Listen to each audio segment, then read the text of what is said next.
this audio set up properly. I've been trying to get started on this for a while, but I'm working on a bunch of stuff all at once, and it's just been hectic. But when we get a few people that start popping in, we're going to talk about something. But I do want to ask you guys a question. At what point did a TV remote get so complicated that I have to have a full QWERTY keyboard on the back of? Do you remember this? Do you know what this reminds me of? This reminds me of the old school cell phones. You remember with the slide up keyboard, or it had a keyboard on the back and stuff like this? Is like the old school cell phones. But I see no reason why a TV remote needs to be this goddamn complicated. I don't know what half these buttons do. I just need the TV to come on and put the pictures up there for me. Guys, Boston Jones, hello. I don't think I've ever seen you in one of these live feeds, Mr. Jones. But we've talked about this specific topic more than once. If the audio changes, let me know. I'm readjusting the camera and it might be a weird angle. Yeah, I haven't seen you on here. So I am a big fan of the Wharncliffe style knife. As a matter of fact, so much so that I designed a small fixed blade in a Wharncliffe fashion for, you know, it's a small fixed blade for construction where I started really pushing to get this released as a production knife while I was working construction. I saw the value of having a nice small knife. On a job site, a Wharncliffe is a very, very good blade. But this wasn't something that I had thought about talking about, and I wasn't even going to go live today. But I was carrying this, which was a gift from a guy named Zachary Schmidt. No, obsidian blades make no sense. I know how to, do I? No. The napping process and all that, it's ridiculous. And to make an obsidian blade, the first time you bump it into something, it's going to break. It's like having ceramic. It's like having a glass knife. It makes no sense. They're great. They are as sharp as you can get an item. I believe that you can get it you can get it down to 1 molecule of thickness, which is way thinner than you can get steel. But the fact is, it's still super, super brittle. And the second you bump it, I mean, figure what you're doing is you're basically controlled breaking that edge, and that's what gives you an obsidian knife. But at any rate, I got this as a gift, and it reminded me, this came in at the same time my prototypes came in when we talked about this Tuesday when my prototype showed up. I got this, and so this is the TKEL Night Guard Wharncliffe. It's an incredible knife. As a matter of fact, first knife I've had in a while that when I got it, within moments of putting it on my belt, I cut my finger. It is ridiculous sharp. Do I hunt? Not any longer. I used to hunt, but out here in California, just having a hunting license and all the shit you have to go through, to jump through those hoops of being able to hunt, have a hunting license and all that stuff. One, it's expensive. Two, there's not much to hunt out here in the San Diego area. Like if I was going hunting, I would go hunt a mountain lion, but unfortunately, that's illegal. Back in Ohio, where I grew up, yeah, hunted all the time. Matter of fact, if I didn't hunt well, we didn't have meat sometimes. So guys, if you're here, double tap the screen. Let's do a like. But there's a lot of blade shapes out there. I like 99% of the blade shapes out there. There's a couple I don't like. I get mocked at work that way. Never seen them at all. Little Caesars there. Love Wharncliffes. What do I use it most for? Wharncliffes are great for just a day-to-day carry. Since you're not hunting, that's one of the points I was going to get to. If you're not hunting, a Wharncliffe is just a really, really good, it's just a really good day-to-day knife. And the nice thing about it is they work really well for self-defense, as indicated in this slightly recurved modified Wharncliffe Picol that sits in your pocket this way. You pull it out and then it drops into your hand in this grip. Really good for self-defense because you have a piercing tip, and you have all of that cutting surface is aligned, and you don't lose Where's a drop point? I know I grabbed a couple drop points for reference. Oh, here, we'll look at my prototype. So this is a prototype of knife I designed. As you can see, it's not a Wharncliffe. What happens is, especially when they're, well, I have a better subject here's one. This is more of an outdoor style knife. You wouldn't use a Wharncliffe for hunting. It's too piercing at the tip. It's hard to get around. And if anybody that's ever done hunting, if you pop a gut on an animal, it's really, really disgusting. It stinks and it contaminates the meat. It makes it difficult. So this upswept point keeps your, here, let's see, if Bladed Ginger's here, he'll like, yeah, it's my knife. See how this point is up and away? The point on a Wharncliffe is in line with the cutting edge. This isn't in line with the flat part of the cutting edge. And so you have this belly where you can cut around things, no piercing tip. That makes a Wharncliffe not very good for hunting, but it does make it really, really good for a lot of things you're doing where you're trying to cut and you want to cut all the way to the tip of the knife. And so having that tip in line with the edge all the way up and it doesn't have that curvature, it means that while you're cutting, now don't get me wrong, some Wharncliffe style blades do. This is more of a modified sheep's foot, but I mean, sheep's foot and Wharncliffe are really similar. This has a little bit of a radius to it. It's not completely flat. But if you're using, just set it down. I just set it down. I literally just had it in my hand. Oh, I didn't put it away. Oh, if you're using this knife, like I said, it's great for having this belly. So if you're processing game, you can cut around something and not punch through, especially if you're skinning and you want to preserve the pelt. You're not punching the tip of the knife through. You're able to kind of do that controlled sweep in that area of the blade and not punch through with a really sharp, that sharp point. But the problem with it is if you're trying to cut something like line or rope or something, as you're cutting, this is what's doing the cutting. When you get to here, your material slips off. It slips off of here. And so a Wharncliffe, that's 100% why I need to put this in do not disturb mode. Pardon me momentarily, this is going to freeze up.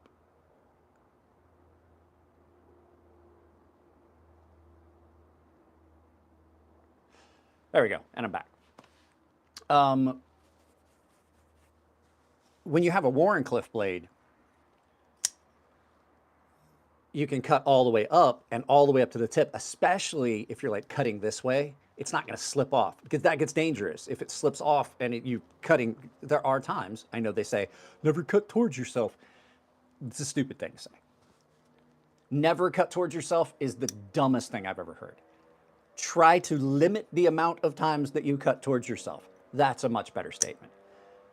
If you're pulling back and cutting some line and you're using this knife, when you get to this point right here, you could slip back and hit yourself in the face with the knife.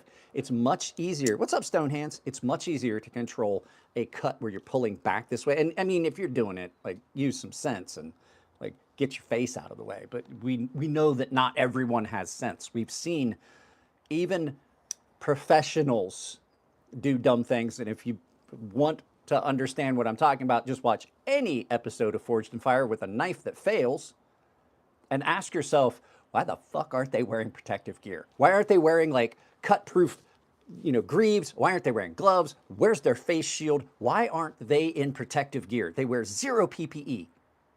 Zero PPE. The only guy that does is the guy that wears glasses. I've seen so many blades break on clips of that show.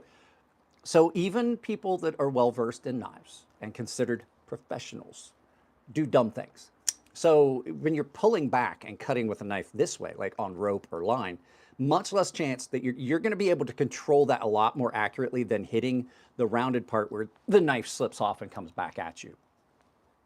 A lot easier to use the tip of the knife on a Wharncliffe. Down your cutting material. Cutting cardboard. If you're cutting a pattern out of something. My shoulder really hurts today. Cutting a pattern out of something. Absolutely. A Wharncliffe's going to be your best bet. It's a lot like here we got one right here. I have two of them. A box cutter. Very, very similar. Brent, I don't know, but like that's something you should talk to your father about, Brent. That's not like, I don't know. I've never kissed one of my best bros, ever. I've never been that drunk. That's not true. I kissed one of my best friends on the cheek as a joke, just to embarrass him at a bar. Because I was in the military, we do stuff like that. You walk up and you kiss your, there's nothing funnier. Sorry, I'm off topic. There's nothing funnier than at a bar and you go up to like one of your really manly good friends, like, you know, burly dude, like a complete Chad. And you just walk up and you kiss him on the neck or blow on his ear and you're like, what's up? completely wrecks them. Like they have no way, you have no way to recover from that. Like it just breaks, or just go up and like lick his earlobe. That's fun. I have done stuff like that, but it wasn't to practice kissing. And Brent, I'm going to tell you, like, you probably lay off because one of my moderators is going to take your comments down. At any rate, very, very similar. That's a way to get off topic. Thanks for derailing my live feed, Brent. I appreciate. Guys, military guys, we do some rank shit to our friends. Like if you weren't in the military, like the shit that you would do to your military friends, if you did it to like civilian friends, like if you're not in the military, you tried to do the shit we do to each other in the military, I'm pretty sure you'd wind up at a court proceeding.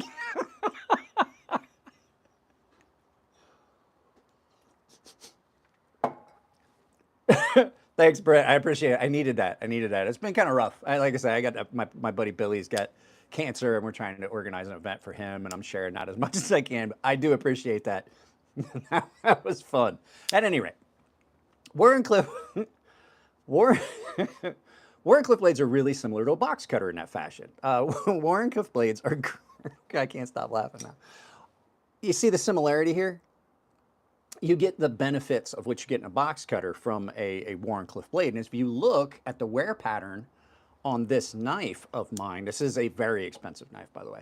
If you look at the wear pattern on this, you can see that that's how this gets used a lot, is to cut around cardboard or open packages. And the nice thing, you can get up on it like this. You've got support. You can control the tip of the knife. Wharncliffes are great for just average day-to-day stuff. Wharncliffes have a cousin. So I kind of group them together because I find that sheep's foot and Wharncliffe are so close that like you can just kind of group them together. But a sheep's foot, I've got a sheep's foot around here somewhere. Oh, here you go. Here's a sheep's foot. This is a sheep's foot, more of a sheep's foot style blade. And you can see that I definitely have been using it the same way I use Wharncliffe, but a sheep's foot has a more gentle transition, well, a more abrupt transition. They're typically a little bit more blunt, but they're so similar that you can just kind of group them together. But they have the same benefits. The thing that you don't get with a sheep's foot, this is much more accurate representation of the sheep's foot. This is much more accurate to a sheep's foot. It's like cleaver style. It doesn't have anywhere near the piercing tip. It's simply for cutting. Sheep's foots are typically what you see in military, like, I'm sorry, naval knives, sailors' knives, things like that. And so they don't have as much of a piercing tip to them. I'm trying to find a better example of a sheep's foot. I have something that the Ergonomics calls a sheep's cliff, which is a lot more similar to what we just looked at. But this is more what I'm talking about. A lot of times they're much more round. I know I've got one somewhere. I just can't think of which one it is. I thought I grabbed everything I needed for this video, but as if you've ever watched one of my live feed videos, you know, they have a tendency to go off the rails real quick, and I wind up having to go to the studio. Luckily, we're in the studio. I have to go out and grab stuff. But this, you can see, not near as piercing. So when you're dealing with line and things like that, you don't necessarily want to pierce. The nice thing about these is, as well, I think Wharncliffes actually do it better than a sheep's foot. You can get up under something. Say you've got a piece of line laying on something and you want to get up under it to cut it. Maybe you don't want to cut, maybe it's like line that's on top of another piece of line and you don't want to damage it. You can kind of lift that line up and get underneath it with where's a really good example of that? Here's one. You can get up under and still cut, but not damage the material underneath. Wharncliffes are really good for that. You have to be careful because they do have that piercing tip. You can get the underlying material. That's why we always had them when I was in the Navy. You had a sheep's foot blade, a sailor's knife. Heard my dog making some noise in there. So they come in really, really handy for that. And as far as like, so I've been wanting a sheep's foot or Wharncliffe for a bit. The Arcform Saber is one that caught my eye. I've seen that one. I've seen images of it. It's a good looking knife. I've seen combat knives that are in a Wharncliffe style because I don't need, so you guys know like the K-bar has that typical like buoy style where it comes up, more akin to like a long stretched out version of this, right? And at the tip, so you have a lot of flat, and at the very tip, a lot of times you don't need that if it's a dedicated combat or fighting knife. Wharncliffes are exceptional at that because you don't lose any of that. Like if you're slashing, you're going to hit with the flat, and it's going to continue to cut. If you're slashing and you're using something like this, same as when you're cutting line, you lose that cutting potential at the very tip, and so you don't have as much. If you've got something like this, which is why this is a great self-defense knife, I don't have to worry about where I'm hitting. Like if I'm cutting at you with this, it doesn't matter where it's coming from. Like I said, this is that Night Guard by TKL. Tim's knives over at TKL Knives are just absolutely amazing. They really, really are. But you can see it's a self-defense item. It's great as a maybe a tactical knife. You can still pierce and stab. I don't know what the fuck he's barking at. I don't know if, hey, shut up. Get in the house. Go in the house. Go in the house. I don't want you out here. You're just problematic. He's just a big dummy. I don't know if somebody stopped by the front or anything. I don't know what's going on. Might be the neighbor putting their trash cans out. Who knows? At any rate, he's a good boy, but you can still pierce and stab with this, but your slashing capabilities with a knife like this, if you're looking at like a dedicated self-defense knife, I got to put my reading glasses on or I'm going to have a headache from reading the comments on this little screen. It's not like when I did it on a computer. It's much smaller font on my phone. But something like this is great for self-defense in a defensive role or an offensive role. There's a reason that a lot of law enforcement officers like Tim's knives or at TKL Knives because they are built for that. It's good and thick. It's reinforced. You can pry on it and stuff like that if you want. I mean, you're still going to damage it. The material it's made out of impact resistant. It is 80 CRV2, which is a very, very good. It's a very, very good impact resistant steel. So if you're stabbing, it might be something or good reinforced tip on this. So combat knives that are the long. Let me see. What have I got here that I can show you? Something like this. Cold steel. This is a cold steel OSS. There is another knife, and I don't know if they still make it. There was a knife like this that was it was like the same size. It was very, very similar. It was a sub-hilt, but instead of being like this, where this is double-edged, it was single-edged, but it was a Wharncliffe. And just an incredible cutter, and I can't remember the name of that knife. But it was a great looking. I think it was the big bore hunter or something like that. I can't remember. But as opposed to this, it was the same overall knife. It was the same. It was basically the same length, but instead of it being a clip point version like this, where this is double edged, you had one edge, and it was just an incredible cutter, and it came down all the way. Now this is a double edged dagger grind basically on this. But yeah, it was a great knife. I don't know if they still make that one anymore. But shout out to Spirit of the Bear. Look him up on Instagram. Spirit of the Bear, Michael Spangers made me this sheath. Absolutely incredible leather work on this. Absolutely incredible. So, but we were talking about 80 CRV2. 80, no, that's not it. 80 CRV2 is a very, very impact resistant steel. I know we're off the topic that is at hand, but we can get back on topic in a second. I gotta find it. I have to find it. It's you know what? It's the bottom of the box. I'm not doing that whole deal where I dig through an entire box of knives. So, but they're really good for that. And like I said, as far as self-defense, a knife that I think is probably the best self-defense knife on the market, and it should be easy to find because it's right there. It is this. And like I said, you get that piercing tip and it cuts. I don't have to I don't have to align my cut. It's just basically like this and drag. So cutting with this or Wharncliffe really works good for self-defense or in the combat role. And if you're here, please drop a like. All you have to do is double tap the screen. So there's a lot of knives on the market that have a Wharncliffe or very similar to a Wharncliffe, like a sheep's foot or cleaver blade. And when I'm talking about a cleaver, it's like this. This is basically like equivalent to, this is like really similar to a sheep's foot. Just comes down, I should have showed you this when we were talking about sheep's foot. You see how it doesn't have anywhere near as much piercing? Because some people carry knives for self-defense. Oh, hey, you know what? People fart, but I'm pretty sure what you hear is the airplane. So there's a big benefit you get from having a Wharncliffe, and there's a lot of them out there. I have a ton of Wharncliffe knives. You did not hear me fart, Stinky Bunny. No one heard me fart because guess what? I'm not shy about it. I'll be like, ooh, did you hear that? That was a good one. Unless I'm in the car and I let little squeaker out and then I roll the windows up and lock them. I have a lot of knives that have that Wharncliffe style blade because I find it so functional. It's one of the best, even though my knife designs historically have been closer to this.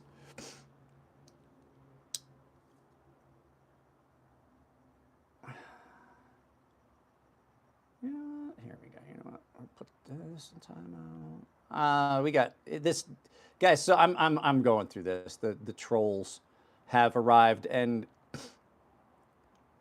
I kind of have to go through this because what it does is it makes it difficult for people. I forgot to mention, I don't want, on this channel, I don't allow any political, I don't want any political comments. I don't want any religious stuff because this is a reprieve from that. And even though I curse in the live feeds, I try to keep the channel family friendly. But if you are here, all 35 of you, actually it's probably more, please drop a like. But like I was saying, so this is a knife I designed. It does not have a Wharncliffe, but it is a very close relative to, oh, where did I put it now? I gotta dig it out, I moved it. It's a very close relative to the Wharncliffe version. Yes, I have swords. As a matter of fact, I have one here, Stay Cheesy. So I didn't mention anything about politics, so guess what?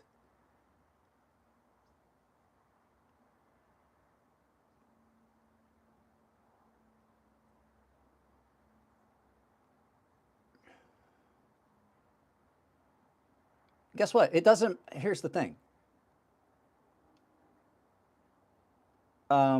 Just because I have a mug, because I watch a show that's funny, because he's hilarious. Doesn't have to be all about politics. It's hilarious, and it's a nice mug. So you know what? Get the fuck out. Like I said, I have a lot of knives in both factors. I do understand the reason that this exists. Actually, you know what? Let's go back to it. The reason this exists is because I had made a fixed blade, a small fixed blade, same size as this, a small fixed blade version of this for my daughter. And there's a handful of folks that I hang out with, and they were like, well, could you turn it into a Wharncliffe? And I had made this. This was a custom knife. This is full custom. I made it for my daughter. And if you look at it side by side, all I did was put the blade on it backwards. Well, I'm pretty sure I can do it. So I drew this knife onto a piece of steel, and then I lined up the spot where I wanted it, and I rolled. No, you don't get strikes. My whole channel is nothing but knives. I've had knives on my channel for years. As a matter of fact, every video I've ever made has been about knives, Jonathan. So because I'm not like advocating using them to injure people. We're just talking about knives and construction and reviewing knives. At any rate, I designed this knife. This is a full custom knife that I made for my daughter. And it was, the handful of my friends really liked it. And so I wound up making a few of them. There was, I think I made like 10 or 15 custom versions. Now I don't have any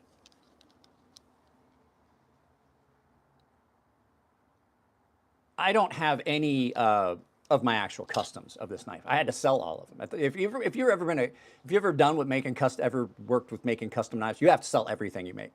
But I did get it released as a production knife. So this is the culmination of that as a fixed blade, and then I took that design, the original version of this, and I asked KATSU Knives to make this.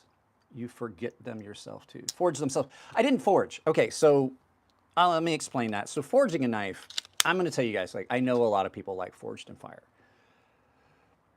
I haven't gotten a haircut. I need a haircut. I was going to get a haircut before my job interview yesterday, but the fact was that they called me and asked me if I could show up 3 hours early. And I'm like, yeah, sure. Absolutely, I can do that. So I was going to get a haircut and then come back, put my suit on, and go up there. But I think it went well. I think it went pretty well. So forging a knife. Now, this is off the topic of the Wharncliffe, but forging a knife, which I have done before, is like the most difficult way to make a knife, first of all. It's the most time intensive. I do understand some people enjoy it. I don't enjoy, oops, sorry, nailed the microphone. I don't enjoy standing in front of an anvil and pounding on a piece of steel for hours. It's time consuming enough to do heat treat and all the other steps. So what I did was I bought steel, I bought steel, and then I would just cut it out with an angle grinder, get my general shape. I would get the overall size profile I wanted. I would grind out the profile of the blade and clean up all the marks from the angle grinder. I would do as much surface finish as I could before heat treat. Then you pack that steel up and you put it in an oven and you heat treat it and all that stuff, and then you do your final grinding. That's difficult enough. But if you're taking two different types of steel and trying to make a Damascus blade, that takes that to a whole new level. And even doing it the way I was doing it, which was stock removal, was expensive enough that I couldn't make profit making custom knives. I have made some profit because the easy thing to do is like, here's my design. I want you to make it. I want you to sell it. And then you just give me like 10% of every knife that you sell. So that's the smart way to do it. But no, I did forge 2 knives. And I said I wouldn't do it again. Plus, there's difficulties in nailing the heat treat. If you're using an oven, now there are some custom knife makers that do the forging process and then use a kiln or an even heat oven to do the actual hardening and tempering, which means that you're going to get an accurate hardening and tempering. But just going off like, oh, I'm going to look at it and see what temperature by the color of the steel, you get mixed results, as indicated by so many failures in the final stage of Forged in Fire. So, but that's why I never really did it. I just didn't see the sense in, it's like when I was talking about bearing knives versus washer knives. At this point in history, getting a piece of known good steel that you know the metallurgy and everything on, and you know exactly what that steel is going to do at a certain temperature, and going through all those processes, to go back to forging a knife and using a forge to do your heat treat and your temper and like laying it on the coals as the fire burns down to do your temper. Why? Why are we going backwards? Bearings are a much better option than washers on a knife. They're easier to maintain. They're easier to take care of. I can stick this under the sink. There's a gap in between here. I can run hot water through it. I can blow it out with canned air or rechargeable hand dryer. And then you can even use a hair dryer if you want. You just don't want to get it too hot, or not that you're going to ruin the temper, but hard to hold on to. And then you can just put a drop of oil on either side of that blade and let it wick down into the bearings. Washers, you got to take them apart every time. I like some washer knives. They're problematic in the maintenance. You have to take a washer knife apart. I can do this. I can carry this. I can wash it to case in point. Been carrying this pretty much nonstop, so I can do the review on this knife. Absolutely got filthy. Washed it out into the sink. Put a drop of KPL on either side of that gap there. Let it in. Not gritty. It's fine. I don't have to take that apart. I can carry that for months. As a matter of fact, the knife that I have been carrying, right here, I've literally carried every day since it got here. I took it out of my pocket before we filmed this video because it just was gonna be in a way. I've only taken this thing apart since April. Once to actually work on it and once to show you guys what it looked like in a video. Right? However, my washer knives, you got to take them apart, you got to clean everything, you got to put grease on or put the grease on them. Question, if I started using gunny juice from Tormek, what micron should I get? Okay, for a strop compound, it just depends on what you want. I have multiples here. I don't like the gunny juice. The last few times I got the gunny juice, I was disappointed with the bottles. They did not apply the thing, and one of them came, and when I got it after spending, because they're not cheap, after spending a good bit of money on that stuff, they were, I got one that wasn't even, like I got like 6 pumps out of it. It was empty. So I don't use the gunny juice. If I would recommend going to EDC and Lace on Instagram and talk to her about her, they're not emulsions, like they're just spray. So you still do have to shake them. But depending on what you want, the 12 micron is about a 1200 grit, and the 9 micron is about 8,000. I personally find that I get really good results with a 9 micron on leather. My preferred is the leather on this ceramic plate from Spyderco. As you can see, I load this with 9 micron on this side, and I load it with 12 micron on this side. Coarser, finer, and I get a good result. It works really well on leather, but you can also load balsa wood strops and some of the more finished style leather strops with that. So it works. They work really well. She has a whole line of them. She has, where's the other one? There's a whole nother bottle in here somewhere. There is a, where's the blue one? There it is. There is 9 micron, 12 micron, and 4 micron. So for working edges, I'd say maybe the 12 micron. So they work really well. They work really, really well. But also depends on the steel. Some steels don't like the finer, lower micron. So microns, here's this work, guys, so you guys know sharpening stuff. The lower the number for micron, the higher the grit. So 12 micron is going to be equivalent to like 1200 grit. 4 micron, I think, is like 8,000, 9,000 grit. So it just, I don't know what the fuck he's barking at. My dogs are going nuts in the house. It's trash day. I think, imagine my neighbors are putting out the trash. So at any rate, the, drop a like. That's what I was getting ready to say. Drop a like if you're here. The Wharncliffe blades, super, super versatile, but there's a lot of knives out there that use that. Some of the best ones are not that expensive. This is the CJRB Pyrite with the Wharncliffe blade. This is one of the best Wharncliffe knives out there. It really is. I have the Echo.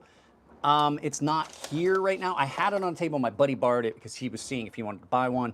He has my CJRB Echo by Ray Laconico, which is not quite as, it's not quite as slim, but this is a really, really good one. This is a great, great knife. I absolutely love this knife. This one did get used a little bit, but then it went in my KATSU. It got used. And I found it to be a very good knife. It's nice and thin, and it has a little bit of belly. Some of the best Wharncliffes you're gonna find have a little bit of belly, but sometimes you get some really cool ones, like this, that is just like a box cutter. It's PVD. DLC is an expensive process. PVD is cheaper. Their PVD seems to hold up pretty well. I have a couple of, they do a version of my knife design that has the PVD coating, and it held up really well, to the point that I used one for a while, and then I gave it away to someone, even though I'd used it, it still held up pretty well. QSP also has really good options. They do, and I don't know. Okay, so I have a box that I put a bunch of the QSP stuff in, and I don't know where my Penguin is at. I have a QSP Penguin, probably one of the best sheep's foot knives. That's the one I was looking for. One of the best sheep's foot knives on the market. It's not expensive. They're about like, they're under $50 if you just get the baseline one. But I have a box and I can't find it. I put it like a box of stuff set aside for a video with QSP stuff in it. I misplaced it. I think they're in the storage room upstairs. But yeah, it's a great knife. The QSP Penguin is great. It's really similar in profile, like blade and edge, knife profile to this, just a little bit thicker. This is another great option, which is if you want a slip joint. The Rosecraft blades Barlow with their sheep's foot blade. And you can see I use this a lot. This is one of the best sheep's foot knives on the market. I have another one up here, I think, that was a gift. It should be around here somewhere. I literally just saw it when I was setting up for the live feed. I'm sorry, guys, I'm scatterbrained because I'm doing like 3 things at once. Oh, there it is. I'm helping set up. How many do I need? Okay, I'm a knife review channel. I need all of them. Like literally, how many knives do I need? It's Dinakos. Guess what? I was in the military for 20 years. I spent a lot of time outside. As a matter of fact, I'm going to go outside today. I don't play very many video games. And here's the thing. I'm retired from the military. I'll play fucking video games if I want. Don't you worry about me. You do you. I'll do me. There's another sheep's foot, almost Wharncliffe style. This one came from, this was a gift to the channel from Zachary Schmidt. Another great little slip joint option if you're looking for a nice straight blade on this like this. More of a thin, slim. I really like this. It's been in my pocket a lot. But it's another great knife, like in that Wharncliffe fashion. I have a video game chair in the background. You know why? No, you're not wasting my time. Here's the thing. So that chair was a gift from a friend of mine when I went overseas. I spend most of my time out here. There's a 70-inch TV behind you guys that you can't see. This is where I do have a PS5. I do play video games. I'm fucking with you. But the fact is, this is where I spend 90% of my time. And a lot of times while the video's rendering, I'll sit down and I'll watch a video on YouTube or something like that. And it's a great little chair and it's comfortable. It's like having an office chair out here. And it will lift up high enough that when I'm editing videos here at the workbench, I can sit in it and edit videos and relax and be comfortable. So I spend all of my time out here. Did I sharpen that Taipan? Yes, I sharpened my Taipan. Where did I put my Taipan? It's behind me. It's sitting in the gaming chair. I have 2 gaming chairs out here because when I have friends over, they sit in that too. We watch movies and stuff out here. There's also a love seat behind the green screen. So behind the green screen, there's a love seat back there. People sit in. We do movie night and stuff out here, me and my kid. And we used to do it. We have me and the kid and her friends, and I'll have my friends and stuff. Yeah, I get you. So yes, I did sharpen this Taipan. I mentioned it in a video that the cold steel Taipan, I've wanted one of these forever. I got one. This is post GSM buyout. And I didn't see at all a drop in the quality of the knives from Cold Steel. But what I did see, it's okay. These live feeds, so Dinakos, this is the whole point of doing the live feeds. I could easily be recording a pre-recorded video right now, and it's absolutely me getting to interact with people, bringing new subscribers to the channel. That's what the live feeds are for. But yeah, I did. The only problem I've seen is it's not dull now. The Cold Steel knives, when they came back, I'm not a Californian. I'm an Ohioan, which makes it weird too. But I'm from Ohio, Southeast Ohio, so it's not at all an uncommon thing. I'm just in California because when I retired from the military, that's where I wound up. It's not dull now, but the knives from Cold Steel after the post GSM have seemed to not have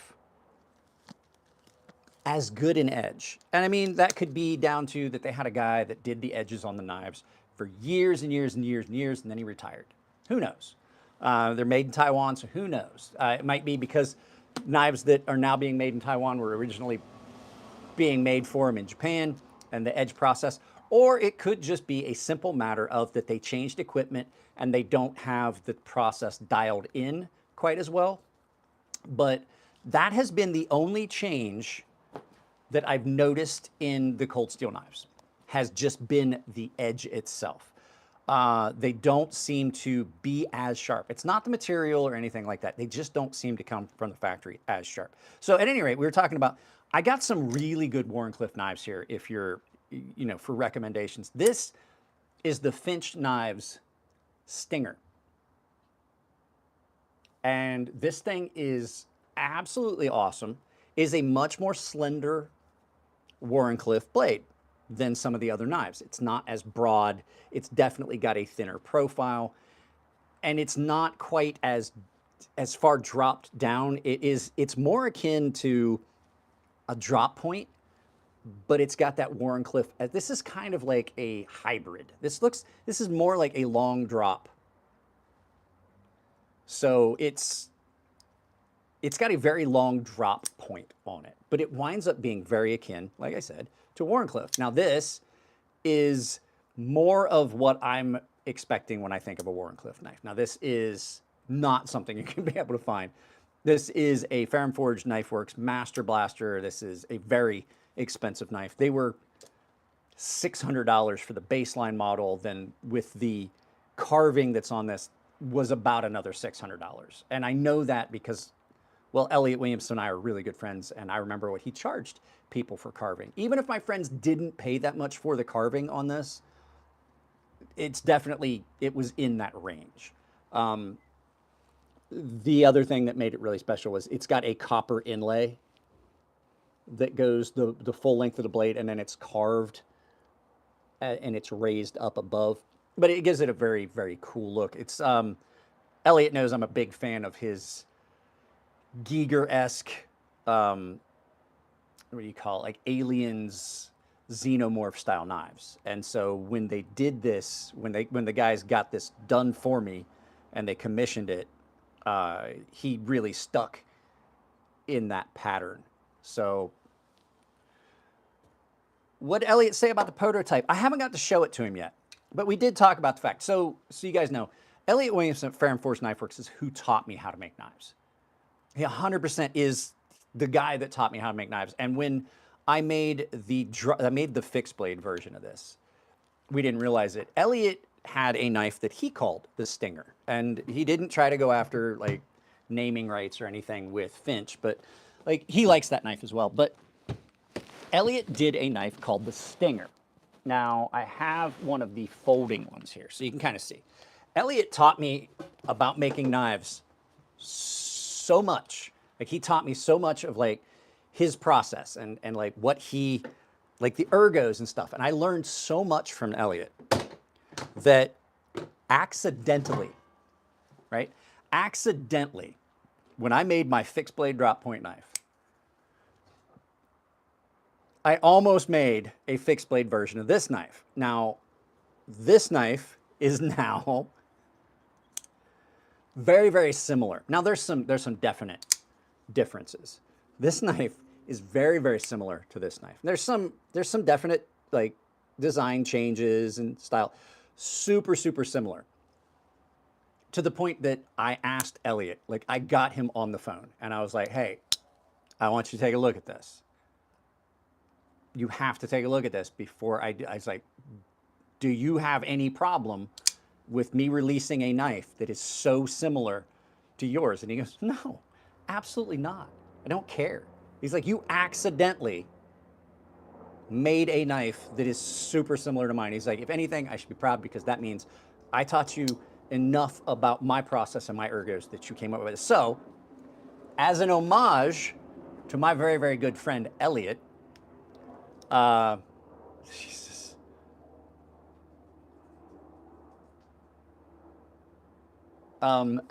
As an homage to a really, really good friend of mine, Elliot, I made a pocket clip, or I'm sorry, a flipper tab on my knife that just like, and I went through all of my Ferrum Forge knives, and I tried to find one knife of his that had the perfect, and I don't have one. I actually, it's on a knife I don't own anymore.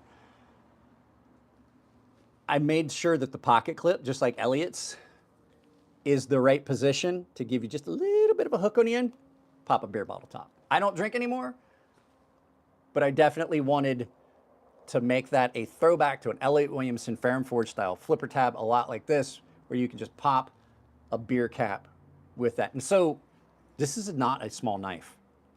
It's pretty big. So it's the first, I can't say it's the first large knife I've made, but guys, if you're here, please drop a like. I'd appreciate it. So I don't have any more complaints about my mug just because I choose to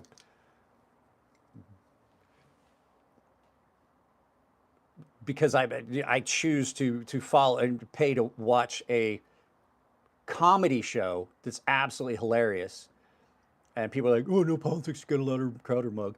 Guess what? Jimmy Kimmel and all those other ones, that's all political. Everything, I'm not trying to say either way. I just choose to watch a show that I find funny because I find his brand of humor a little bit more funny. Let's do it that way. Other good knives. There's a lot of really good Wharncliffe knives. I'm going to show you. I got to find a few that you can get. You absolutely can get this one. What's this? Canadian Cutting Edge. Kudos to you. I've never done a live chat video, mostly because I'm not sure I'd have the poise to deal with certain types of comments. I was in the military. I deal with this all the time, and I've done thousands of videos at this point. I do a live feed a couple times a week. Here's the thing: you just got to not give a shit. The only reason that I get upset about comments in the comments is not that it bothers me. It's not fair to everyone else in the chat. At any rate, like I said, this one, CGRB Pyrite Wharncliffe. If you want to take some notes here.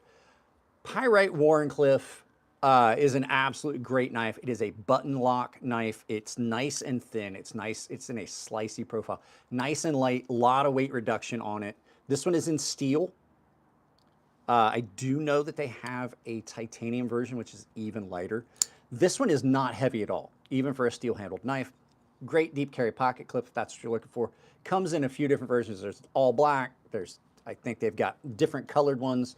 They have some that have micarta and things like that. What's up, Anthony Kitchen? So this is a great, great option if you're looking for set. This is a very budget option too. This is, I want to say this is under $70, but I have a link to Artisan Cutlery down below, a affiliate link. You can go there and look this up, and it supports the channel. It doesn't cost you anything at checkout. Like, I'm not trying to like add additional cost to it, but this is a great option. Button locks are ambidextrous pocket clip on this one. You can swap that pocket clip. You can use it right or left-handed. That's the beautiful thing about button locks. This next one is going to be a lot harder to find. A couple of these are going to be pretty fucking hard to find, to tell you the truth. There's some of these that are just, I just can't find them. But that doesn't discount the fact that they're amazing knives. You might be able to find them on the secondary market. If you're here, please drop a like.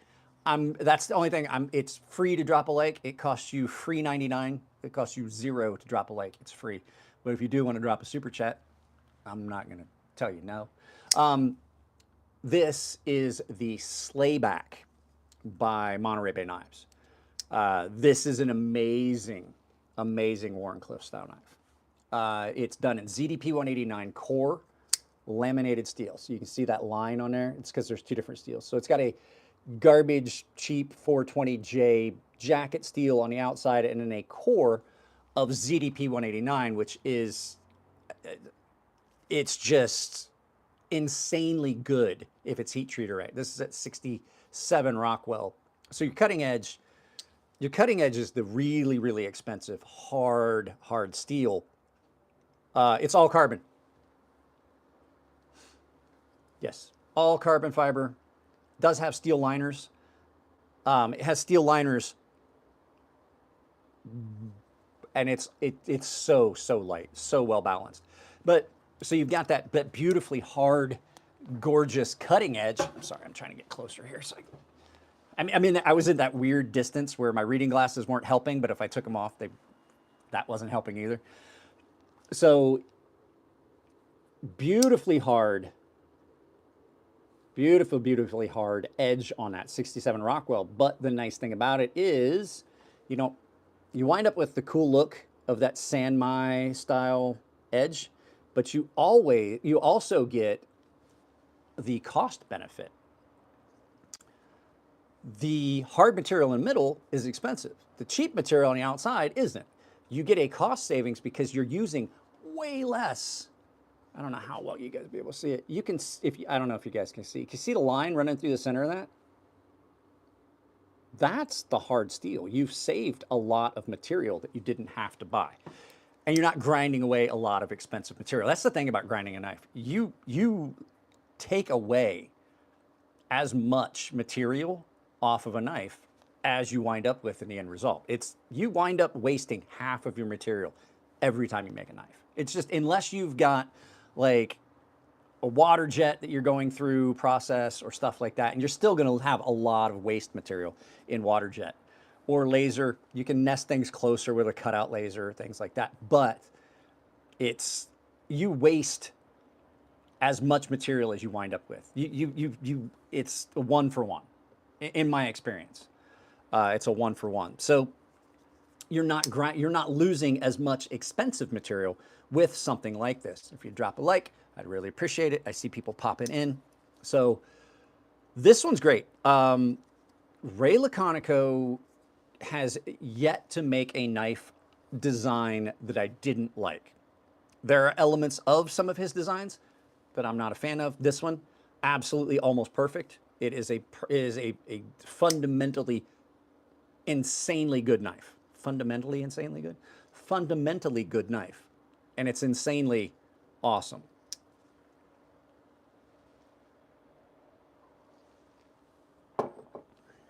That coffee's not the... I'm out of my good, expensive coffee.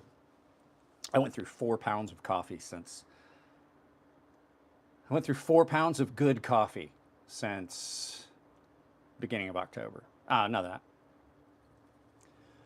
No. I've gone through 4 pounds of coffee since almost the end of October. Yeah, such a good knife. Nice shape to it, and the sway back to it, it gets you a unique feel in hand. It's nice and curved-ish here, but this area here is back. So if you want to get this in a reverse grip, I don't like Blackout Coffee though. Like, I just don't like their coffee, Sean. I haven't found one of their coffees I like. I like Coffee Brand Coffee. They sponsored me for a little bit, and they're absolutely apolitical. There's no politics. So, like, if you vote Democrat, you can buy their coffee. If you vote Republican, you can buy their coffee. He doesn't donate either fucking way. It's like, yep, we're just not doing it. But the other thing is, this knife has a very nice transition on the grind. And so it probably is dull because I use it a lot. Yeah, there's a kid here to catch in it. It's got a really good cutting profile on it. So if you're looking for one, you may have to try hard to find one. I don't know. I have not talked with the guys at Monterey Bay Knives to see if they've got these in stock or if they're available. And one of the other things too is the pocket clip on the Monterey Bay Knives is probably one of the best pocket clips on the knife market. Not only does it's got this understated attractiveness to it, but when you look at the profile of it, it's really cool. That's great. I'm all about things looking cool, but they gotta perform and function. Absolutely super comfortable. In and out of pocket's great. Doesn't matter the thickness of pants. It sits fairly deep. It's not super deep, but it sits fairly deep. And then in hand, I've never had a Monterey Bay knife that did not sit in hand just about perfect and comfortably. And then with that sway back, you can get up on it like this, like I was talking about. You can get way up on it like this, and it's comfortable, and you can cut around things and utilize that tip, but still have that control because your finger's all the way up on the spine of that. So way safer to do that on a Wharncliffe than say, even though this is good, than say to do it on this, because there's some weirdness to the way that sits and you can accidentally get too far forward. It's kind of hard to get too far forward on Wharncliffe because you just feel where you're at on that blade. So yeah, Monterey Bay Knives Slayback is absolutely a winner in my book. Another really good one that you're probably going to have, you're going to fight to find and look for is the, in my opinion, in the close price range to a knife that's an absolute piece of crap. So this is the Benchmade 940. This, which is a piece of crap, this is the modified Wharncliffe Blades Solar Storm by Oaks Works EDX. So Eric Oaks, I have to admit, Eric gave me this knife at a knife show. This thing's amazing. Eric has been great supporting the channel. He sends me knives for free whenever he has them and stuff like that. But this is kind of a modified Wharncliffe style. This is great. You basically have really nice thin blade profile. So in pocket, you get the benefits. As a matter of fact, it's got a narrower profile than the 940. The thing that the 940 that everybody loved was you got a full-sized EDC in a small package, right? But the thing that they didn't do well was, well, everything else. The lock is a great lock, but you got a lot of blade play. The blade is a nice shaped blade. It's way too thick and things like that.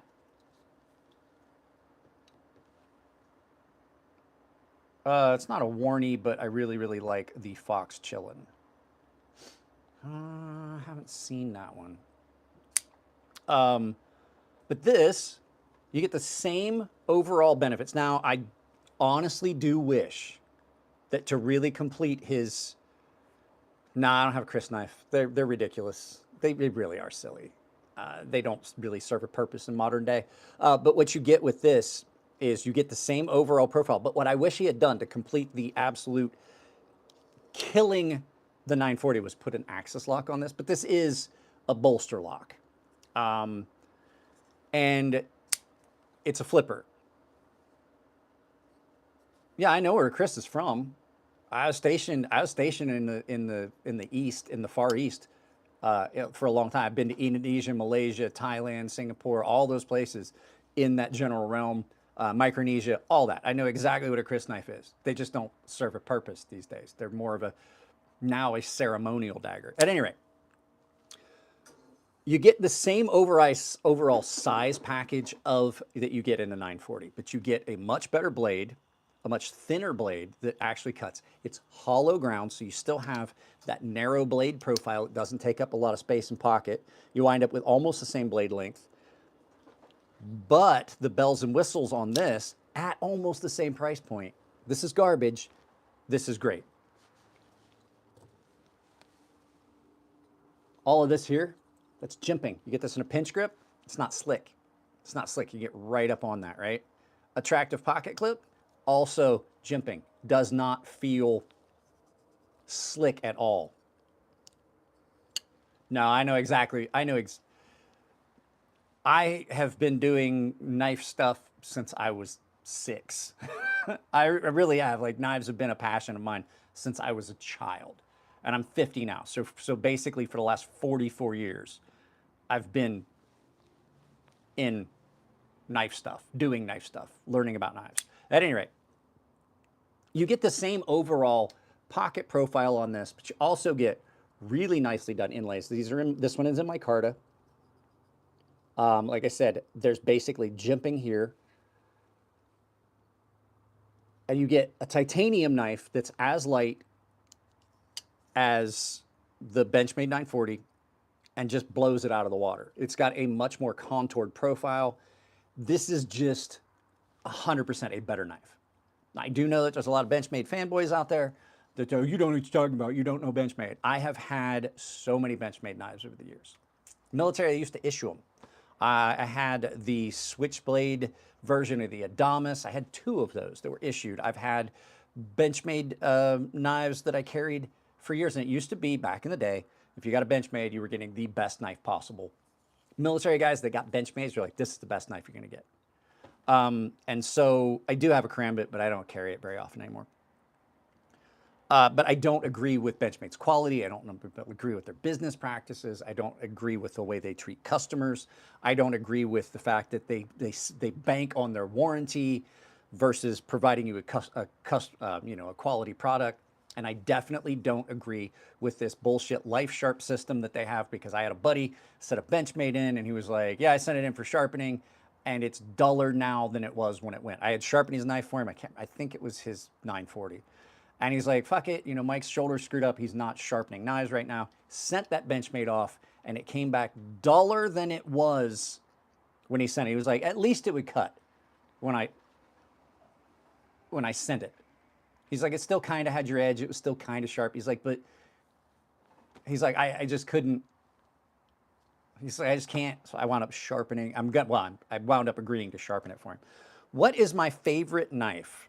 We're not gonna get into that. That's a big thing. It's a most important knife I own. It's my, actually it's right here. It's this one.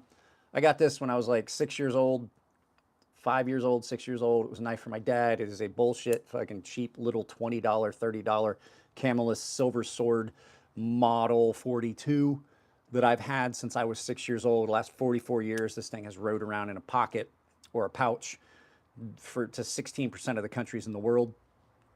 It got cleaned up when it came back because it had made multiple trips to the Persian Gulf, things like that.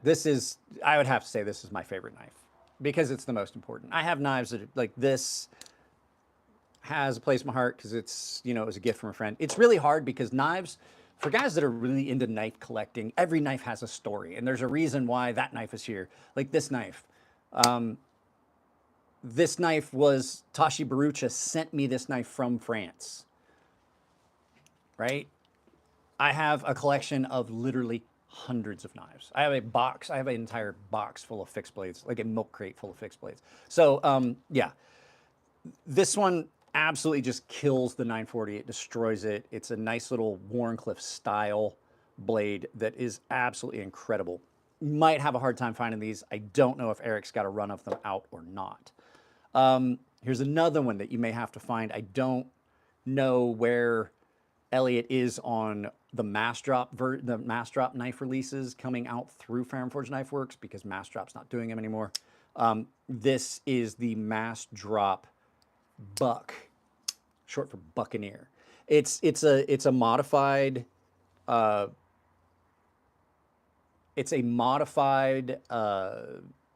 Wharncliffe style, or like a modified, it's a cleaver style, so it's kind of a modified sheep's foot Wharncliffe. There's another knife we're going to look at in a second that they called the Sheep's Cliff, but this is a great knife that Elliot did. The thing I love about this is like it just doesn't look like it should be a folding knife because the handle is thin, but the blade is big. But then when you close it, it does not really take up that much more space. So really well thought out. This is Sergio. Make videos, bro. What did I carry for my interview? Funny that you should ask. I had the prototype of the Habu in my pocket. As a matter of fact, not this one. I was carrying the white fat carbon fiber version. This was in my pocket for my job interview yesterday, and you guys knew that I was going to carry a knife. This is my prototype of the Habu. It comes in two different versions. I did a couple shorts on this.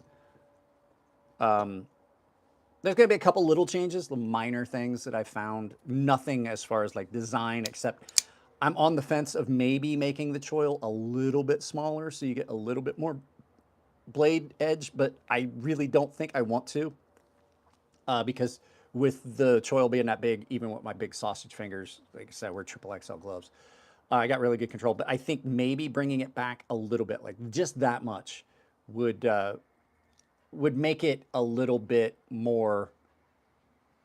See, I mean, I have that much more space. And if my finger fits in there like that, everyone's finger is going to fit in there like that. I have some of the largest hands you're going to get, like, unless you have really, really big hands, bigger than mine. I think that choil can be brought back ever so slightly, like maybe 1/8 of an inch. Just that little bit of extra will give you a little bit easier approach to the edge in this grip. Cuts really, really good. But yeah, so this one is in the Mars Valley fat carbon fiber. This one is in just, it's like black, white, and gray fat carbon fiber. So, but I forget what else. Oh yeah, so the Buccaneer. Great knife. Really nailed it. One of the things that I love about Elliot's attention to detail, especially on this knife, you've got a really thin handle, right? And a lot of that gets cut up into the lock bar because it's a frame lock. None of that is sharp. All that's been chamfered and had the edges knocked off of it. Let me see. Can I turn this around to show you? Is it going to work? See how that's all been chamfered up through there?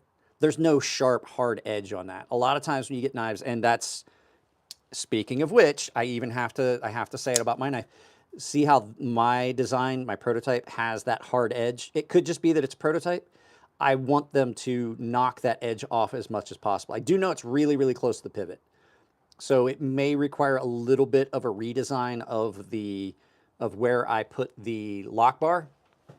Didn't think about that real hard in relation to the pivot. So, but knocking that hard edge off would be great. That is one of the things I love about these designs is the things that Elliot put into that and the thought that went into that. This thing is incredibly good as a nice, and it's light. For as big as that blade, it is nice and light, and it has a nice balance forward. It's just an overall incredible knife. I don't know if you'd be able to find them right now. I don't know where they're at. These ones were in S90V. I'm sorry, S35VN in titanium.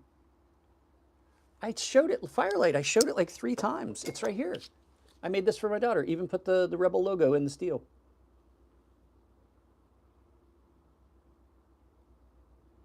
There you go. See, that's the one I made for my daughter. Here. So this is the basis for that folding knife. Carbon fiber handles, mosaic pins. I made the pins. The handle material was given to me by Elliot. He had some carbon fiber, and he was like, "I hate carbon fiber. You're welcome to have it." So nice marble carbon fiber, mosaic pins. Made the pins. Got all the stuff. Used the pitch to fill it, and then just full tang. So that is the basis. Sorry, we're off the topic again. That was the basis for this knife. See? Daddy, daughter. Any rate, my daughter's getting, my God, my daughter is growing up so fast. She's at college. I just can't get over the fact that she was still basically a baby when I made this for her. She was maybe 5 or 6 years old when I made this for her. So, oh man, people left. Sorry about that. But yeah, absolutely amazing knife. If you can find one of these are ones that are hard to come by, but reversible pocket clip, lanyard hole, these are harder to come by, I think. But this was one of the ones that Elliot made that I absolutely fell in love with. One of his designs that came out, and I loved it. This wasn't a gift. I bought this. Elliot has given me a lot of prototypes and stuff so that I can have them for the channel. But this absolutely amazing knife. They called it the Buccaneer because it looks like a cutlass, like the swords that pirates would carry. I thought that it looked more like a Chinese ring sword, and somehow the naming got all screwed up, and this wound up being called the Buck. Hey, you people joining this guy's great. Thank you very much, Firelight. But yeah, that's a great one. That's the Ferrum Forge Knife Works Buccaneer. If you can find one of these on a secondary market, they're worth it. I think these were 110 or something like that when they were out. I don't know what they would be on a secondary market. I'll never get rid of mine. I love it. I bought it with my own money. It's not going anywhere.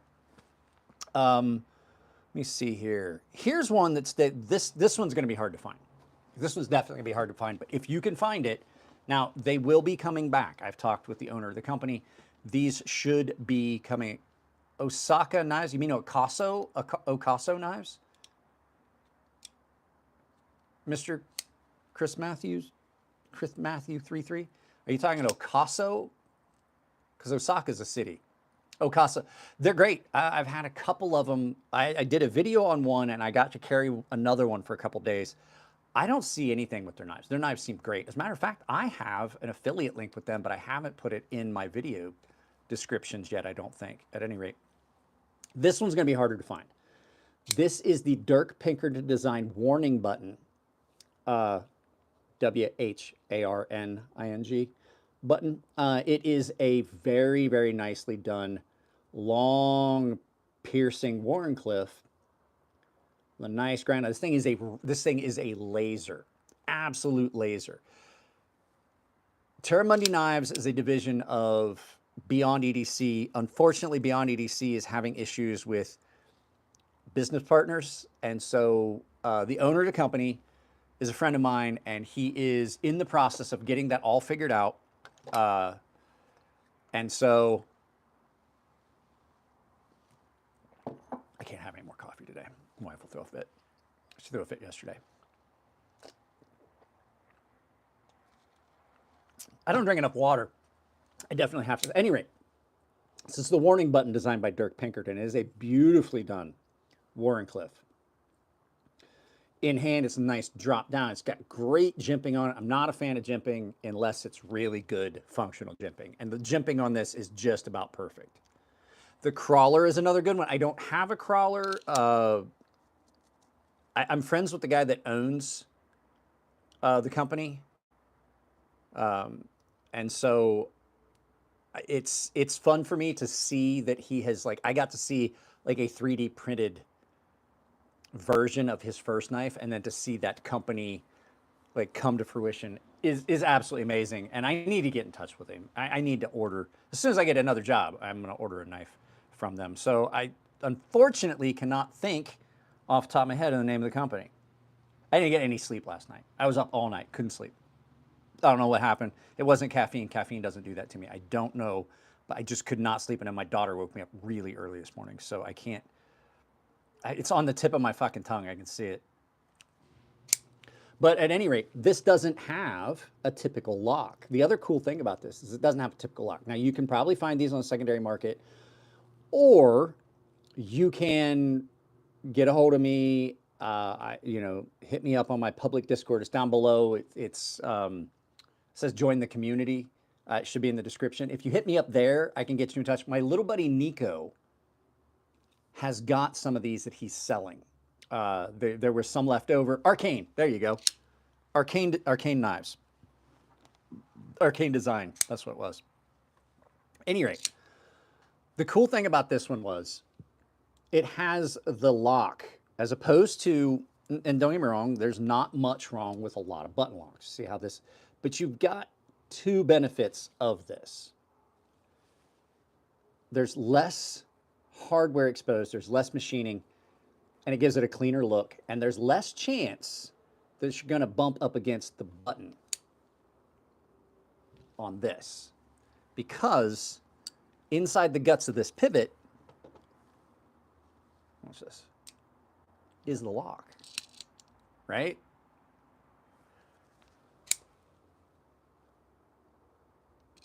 This thing is great. Oh, Mr. Crisp, I have got a perfect suggestion for you for a gravity style knife, but it's not in a karambit.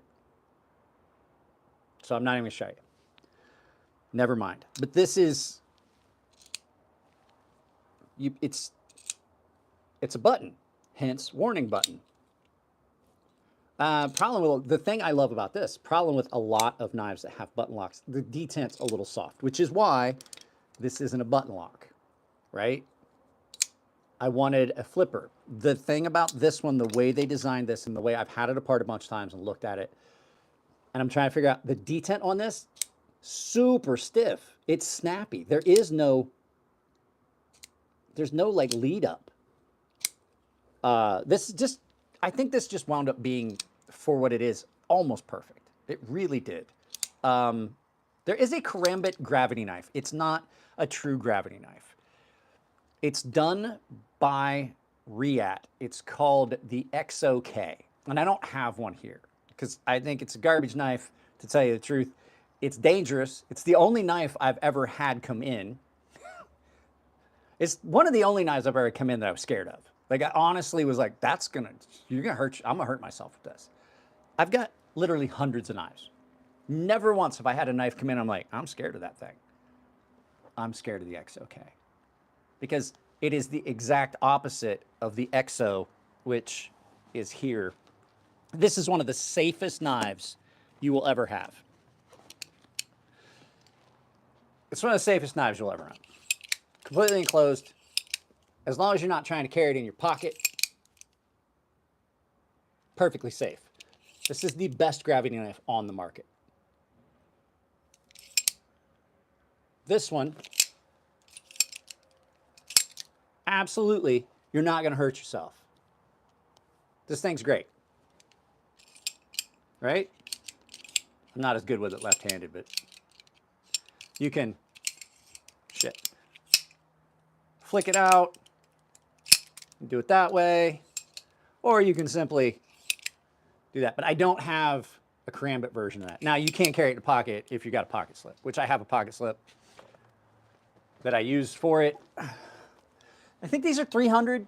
It's titanium L-Max. This thing is, it's not like a cheap, crappy, like gravity knife. This is, there's gravity knives out there. You got the one that you push the button, the blade drops out and you let off, the old school paratrooper style. This is not that knife. Really, really well, really well designed and engineered. I paid $310 for this, but I bought this before. No, it's not Cali legal.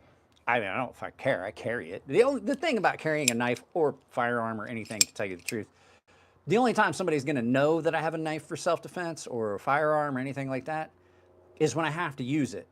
And I am 50 years old and I have never once had to use a knife for self-defense. I've never had to once pull a firearm on anyone outside of my duties in the military. Never once. So I don't like the Paragon, Warlock, and things like that. Well, I appreciate that, but I definitely feel 50. This thing's great. It's still a really, really great overall blade shape. As a tactical or self-defense tool, it'd be amazing because of the grip. It's really well in line. Great blade profile, nice and thin. Doesn't take up much space. It's easy to deploy. And I think as a self-defense tool, I think it would scare away a lot of potential attackers, because if you've got this in your hand and you simply go, they're gonna go, I think I should leave that dude the fuck be, you know?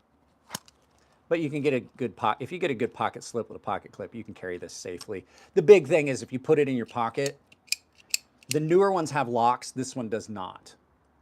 The newer ones have locks. This one doesn't have the little push button, like the slide up lock. I personally don't know if it matters for me, because for what this is, I don't think, like I think that I would want the rapid deployment without the thought of having to unlock. It's like having a safety on a firearm. That's why I like SIGs. It's one step out of the equation that I don't need, as opposed to needing a two-step deployment. It's a one-step, or a three-step, I should say. Draw, safety, trigger. It's now draw, trigger. You know what I'm saying? Like, it's just, I find it to be things that you don't necessarily need for specific items. Like this is perfectly fine. And I don't necessarily want to clip because this is so comfortable. Like I said, this solves my solution of safely carry in the pocket, and I don't have to have a clip on the knife that makes it uncomfortable. I find this to be incredibly comfortable. But at any rate, we've gotten off topic again, which I am famous for. If you guys are just first live feed you've ever come into on my live feeds, that's basically my MO, is I get off track very easily. If you're gonna order one, Mr. Chris Matthews, there you go. Chris Matthew, Mr. Christmas. Anyway, if you're gonna get one, I would appreciate if you try to find it with one of my affiliate links down below, probably Blade HQ. You can just look up, it's the XO, EXO. They have the XOM, they have the XOK, which is the karambit one, and things like that. I just like to give people, the whole point of this channel Now we're losing people. I'll get back on track in a second. I'm trying to figure out which knife I wanted to show you guys next. The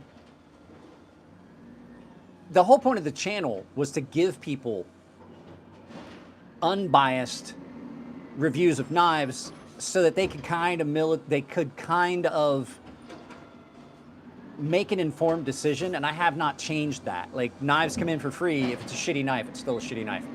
This next one is also going... It's trash day.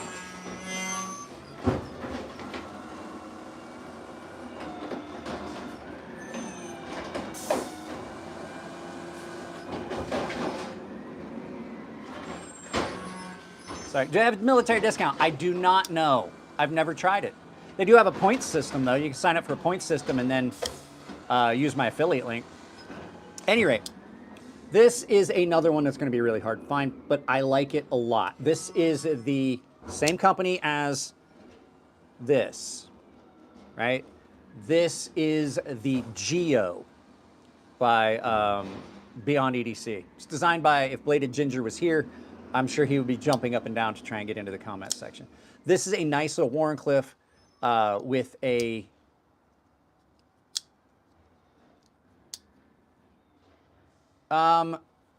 we don't talk about politics here. It doesn't matter. I don't give a shit who you voted for. That's political opinions are a lot like your pecker. You can have them, but you shouldn't pull them out in public.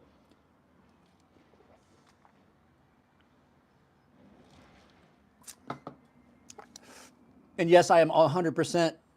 I think I just gotta show that one. We don't have to hide that one. We'll show it. Why is it not? There we go. This is a great little knife. It's nice and slim. It's got this big top flipper. If you like a top flipper, I'm on the fence still. As much as I like this knife, I've had this for a year. I'm still on the fence of how I like that flipper tab on the front flipper. It can be in the way, but then you get this overall profile. Absolutely such a good slicer. Such a good slicer. I'm very, very opinionated when it comes to I think these are a fucking waste. I think if you buy one of these, you've wasted a bunch of money. I really, really do. Now I do understand for the average person, this costs way, way more than this.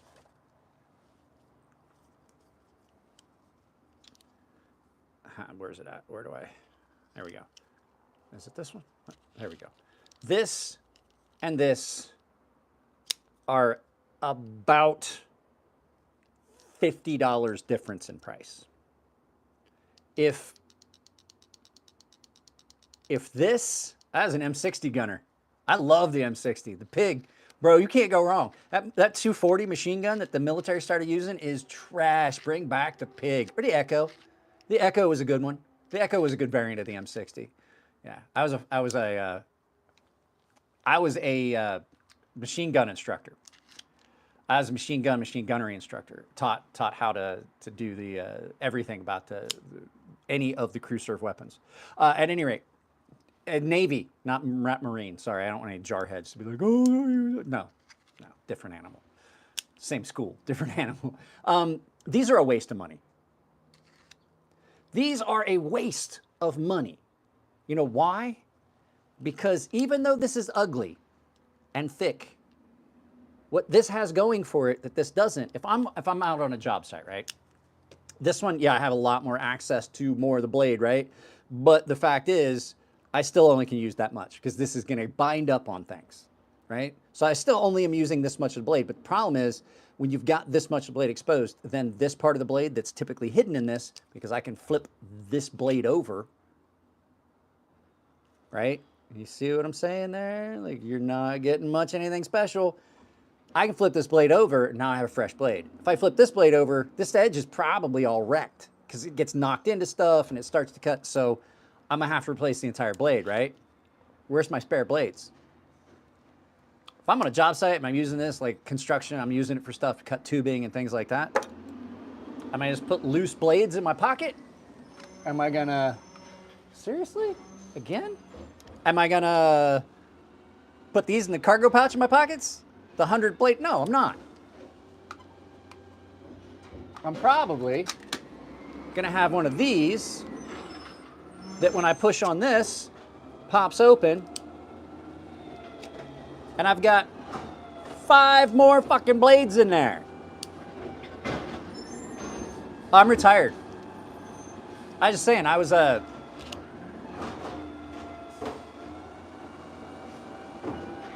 so loud, so loud. I was saying, I was a weapons guy in the military.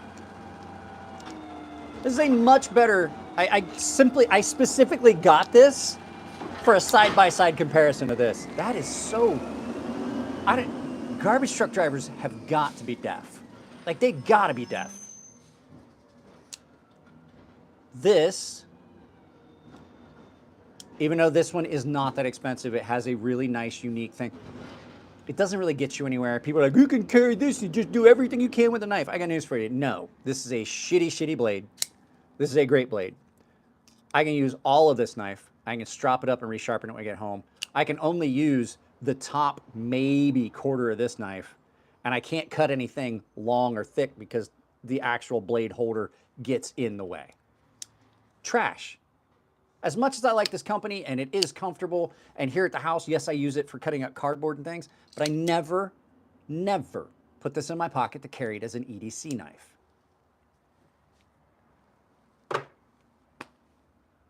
Oh, Jack, I have a prototype in the same handle material, my prototype knife. So I don't recommend them. I think they're stupid. And then to spend the money on an exo gravity knife version, you're spending $10. This Husky cost me $10 at Home Depot or Lowe's, whoever sells the Husky stuff. I paid $10 for this. And it came with the blades. Where is it at? It came with the blades in it. It came with a whole bunch of Husky blades in it. And I've had this just for a while. It came with 1, 2, 3, 4, 5 blades in the handle. There are things that happen in the knife industry that I just have never, ever understood. This, if you need a box cutter, is a great box cutter. And to tell you the truth, this is more comfortable to cut with. It really is. It's got that nice fat handle on it. It's great. The lock mechanism is really similar. This, if you get a box cutter, get a fucking box cutter. I have a lot of friends that have designed box cutters. I'm friends with Ramon Chavez. He designed one, and he was like, you want to try one? I was like, nope, because it's not. I was like, you don't want to send it to me. It's going to get a shit review. Why? You know, I love Ramon's work. And I told him that. I love your knives. That's not a knife. That's a money grab to get people to buy something that they really don't fucking need. And I mean, I can't fault him. They're popular. Just for the life of me, I can't figure out why. You know what I mean? So, but this one's great. This one's great. These are hard to find. Beyond EDC is basically going out of business temporarily until they get their partnership thing taken care of. But this thing is great.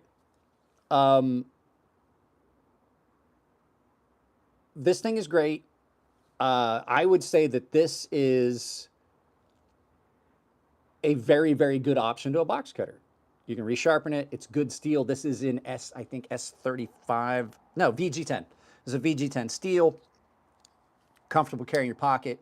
Easy to deploy with that top flipper. Grip on it is great. It's comfortable.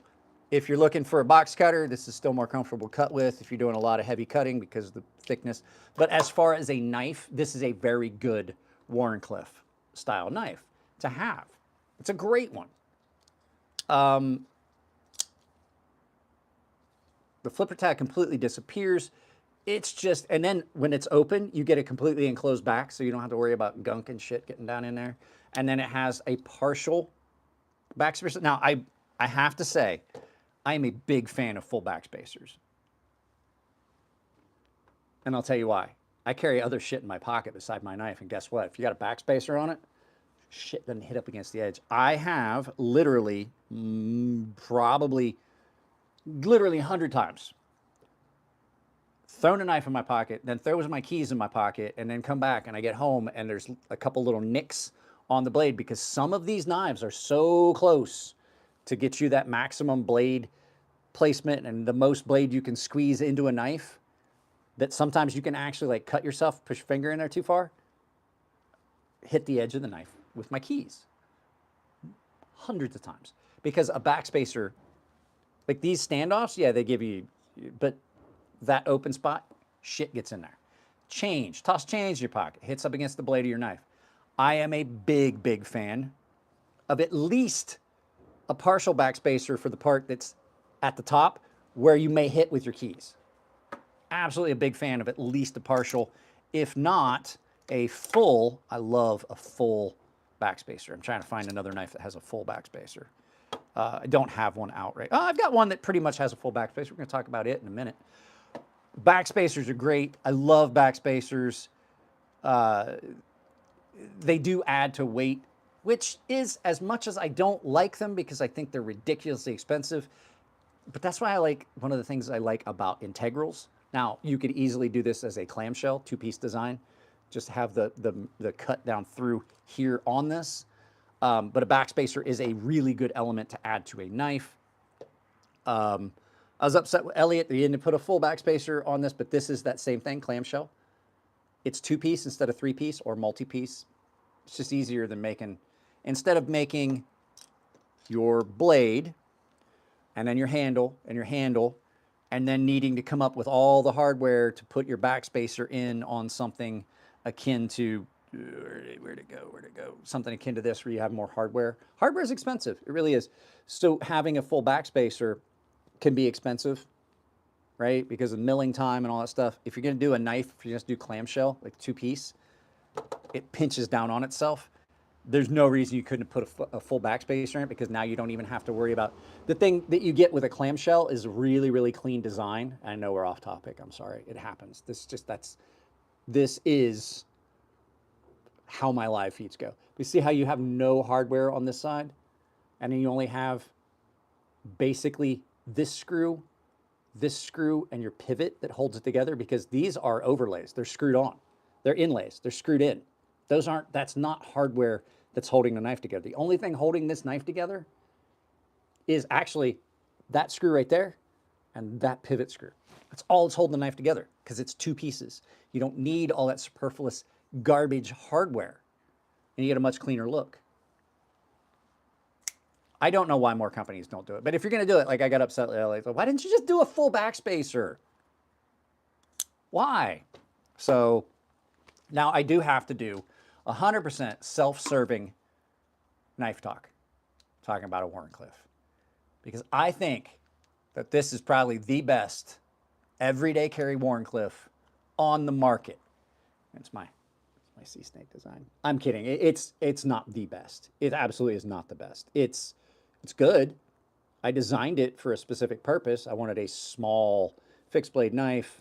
I had done a couple customs, and then when I started doing construction, I realized how nice it was to have a fixed blade knife that didn't take up a lot of space, because let's find an average size knife. This is the Forged Knife Works Stinger, right? This is a Forged Knife Works Stinger. This is not a big knife. You're looking at, I think, a 3-inch blade, less than 3.5-inch blade. That folding knife, that smaller folding knife, significantly bigger than my knife.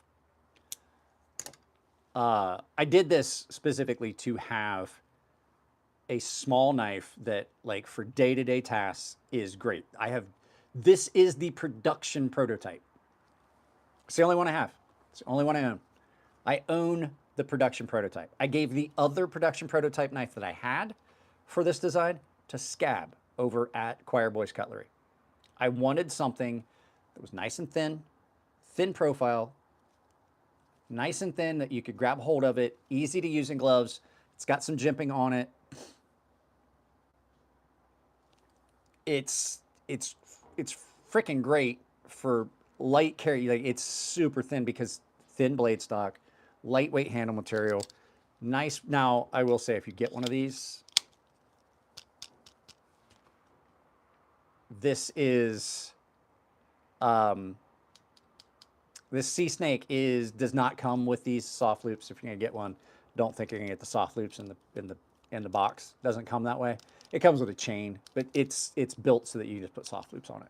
I know you carry scout carry, which is my preferred method of carry for a small fixed blade, such as this, which we're gonna talk about in a second. Absolutely incredible to carry, nice and light, and doesn't take up much space.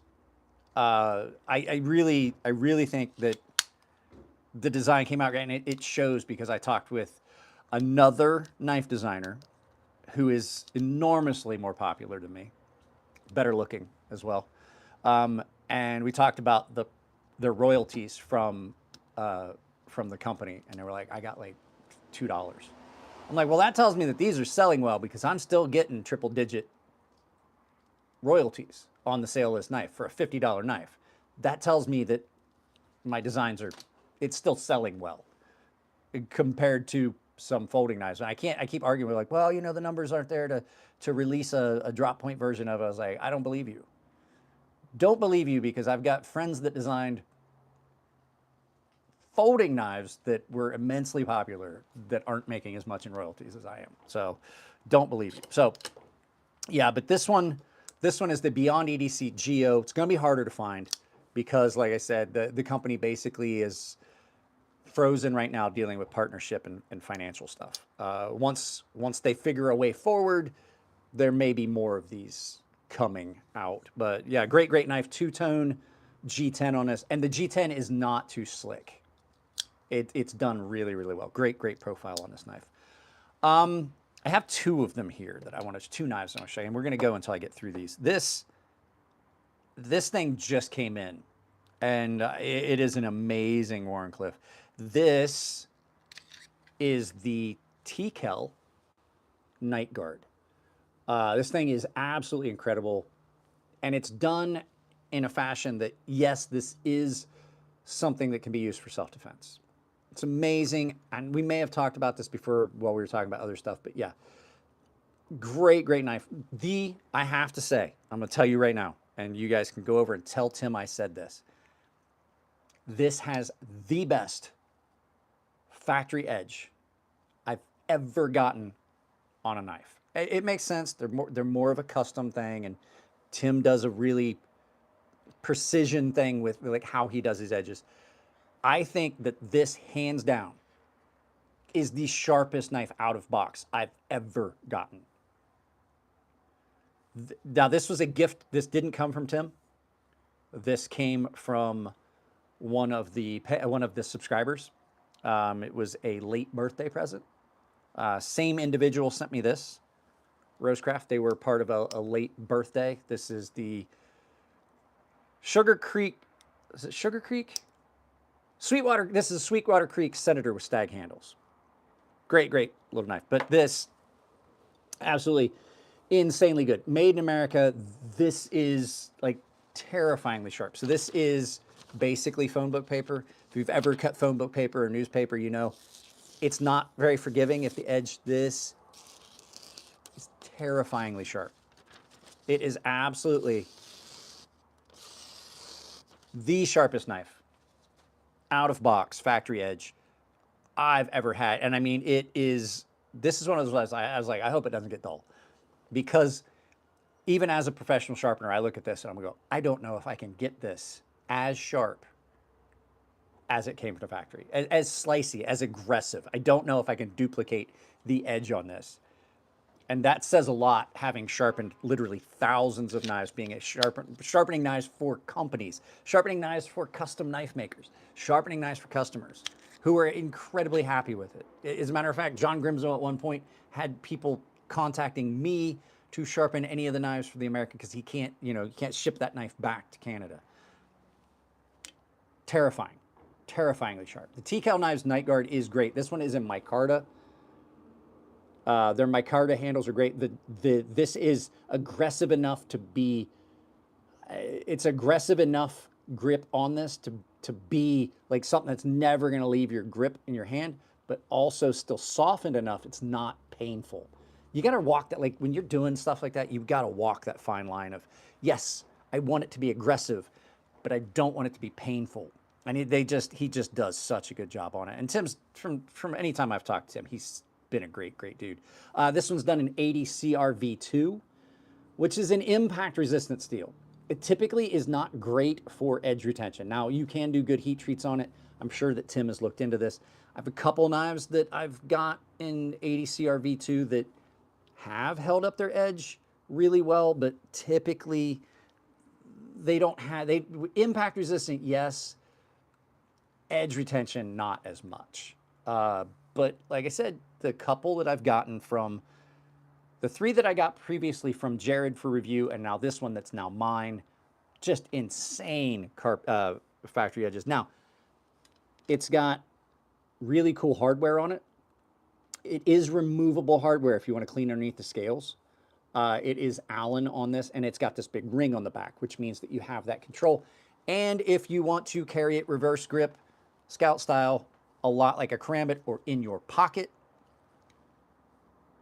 kind of a karambit style on that, but not like karambit style grip, but not necessarily a karambit style blade. You can now slash with it if you want.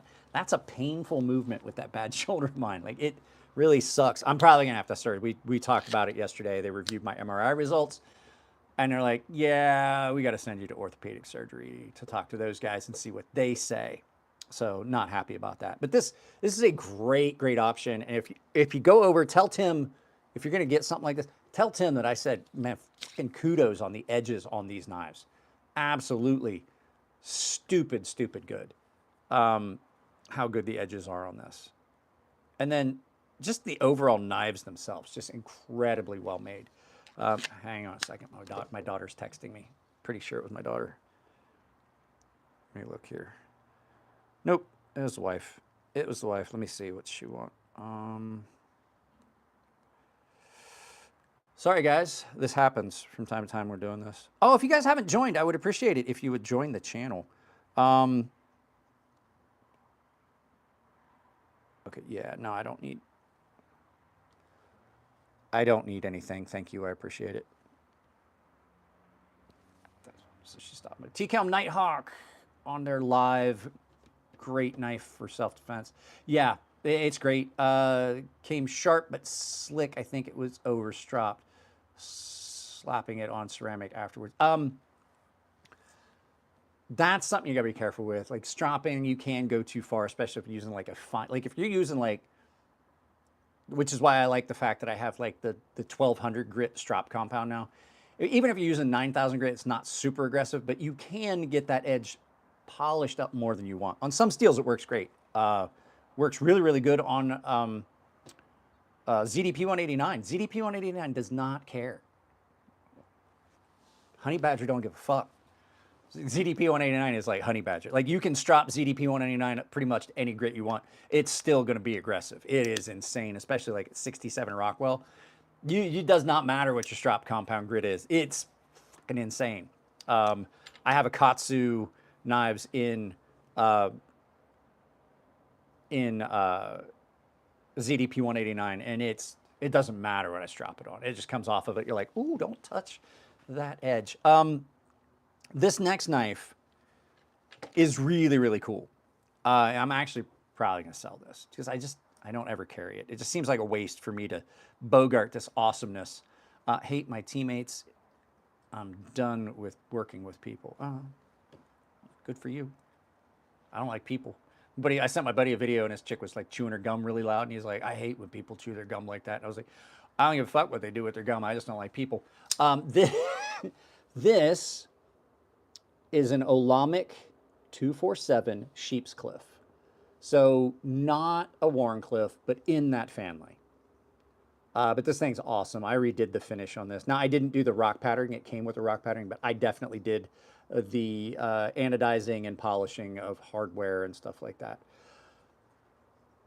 This is probably when I say I want to sell it now, I'm like, it's going in my pocket today. Ergonomics on this, absolutely incredible. Olamic does have this knife available. I don't know the whole thing. Like, if you don't mind waiting, typically these are like custom knives. They make them, and they They make them to order, basically. They do have some knives in their store at times, but this is just a great overall knife. Ergonomics on it, super, super comfortable. Great pocket clip on these. They did this on this one, they did snow. It is a ceramic ball pocket clip. It's probably one of the best pocket clips, smooth and just slides it out of pocket really great. Nice and thin, and you would think it would be hard edges, but it's so comfortable in hand. It's really one of the best ones out there. And then just the overall aesthetic of their knives is always incredible. But this one is done, like I said, in their sheep's cliff style blade, which is this more of a sheep's foot. But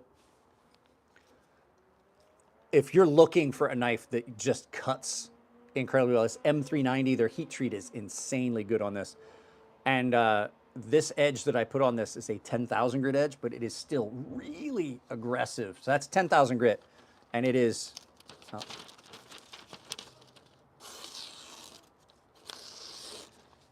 When you've got knives that are getting a custom heat treat, you're always going to get the best. So this is M390. Olamic, I'm friends with Eugene and his dad, who own and run the company, and they are customer-oriented people. It's just all there is to it. They want happy customers, and they do stuff like this. While these are expensive, you're not like outside of the realm of sanity. They are between $500 and $700. But the fact is, like, I mean, on their like this, like they're really engraved craziness. Those can be really stupid expensive, but in a price range where you're getting a custom knife, it's just insane how good this is. Runs on bearings. They use a specific type of ceramic bearing, runs on ceramic bearings, specific type of ceramic bearing that is, it's a white ceramic. Super, super smooth on this.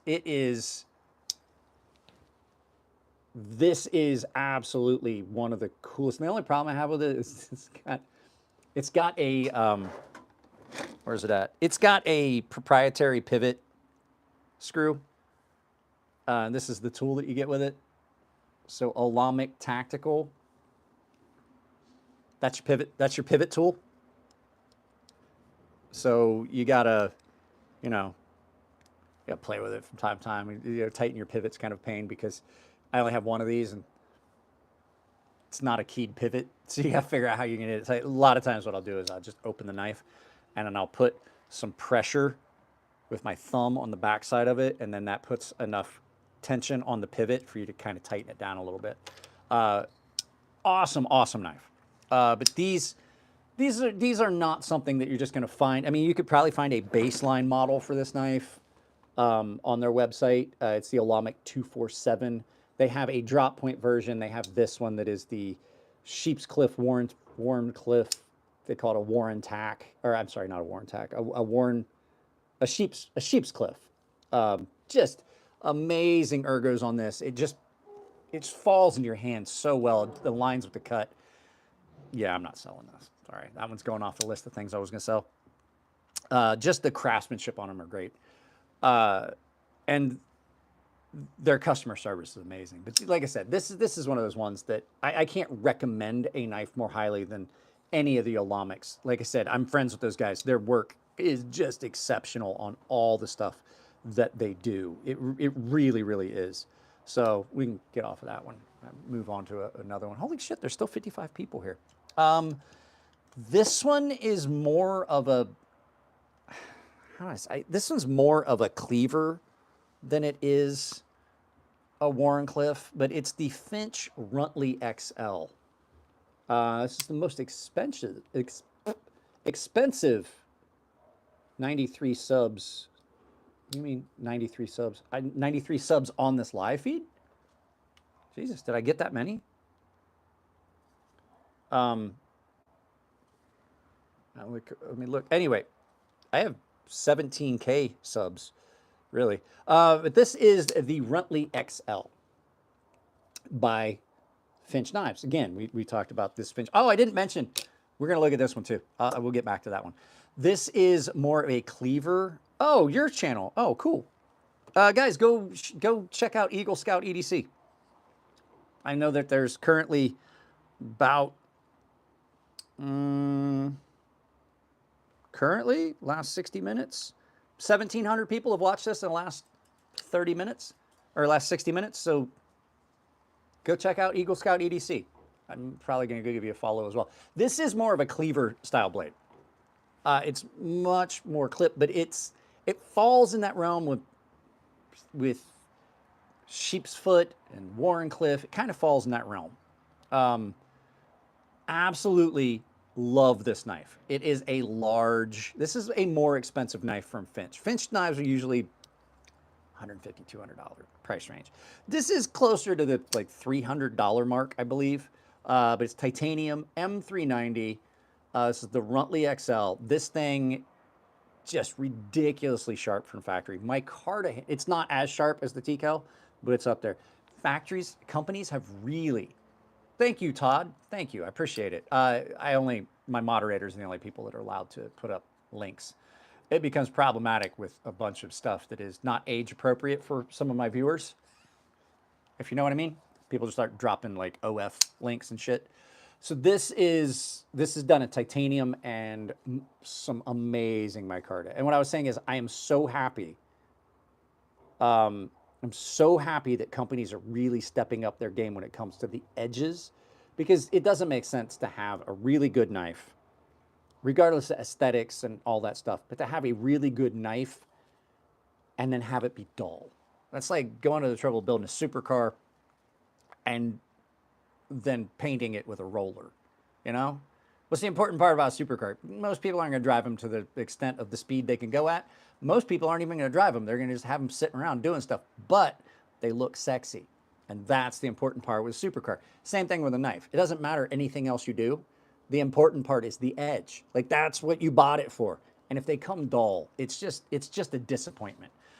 I've had a few knives just recently that I'm like, man, that came dull as shit, and I had to sharpen them immediately. But not a problem with Finch knives. Their edges are really, really up there. But like I said, micarta, it is a flipper, but Finch is really famous for putting nail nicks on their knives. It's a throwback to the base design that they're coming from, like this one.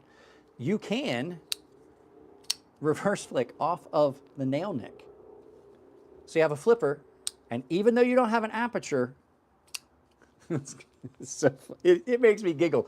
Every time I do it, I'm like, that is so ridiculously well thought out. And it's a frame lock, running on bearings. It's a little heavier than some other knives. It's chunky monkey. It's just done really, really well. And then the attention to detail, look at how that pivot sits. It's so good. It is so good. The attention to detail that they put in their knives. It is completely, this side it's not quite completely flush, but it is so close. And it looks like a button on that. That looks like the button you would use to turn something on. It looks great. I don't know. I don't even know what that means. Neil Davies, you can stop. I'd appreciate it. Don't spam my chat. Not everybody cares. We saw it the first time. Okay, now you've done it 3 times. Stop it. You're being ridiculous. But as far as the comfort level on this knife, it's great. Nice pocket clip on it, good milling, and like I said, I love good micarta. If micarta is done well,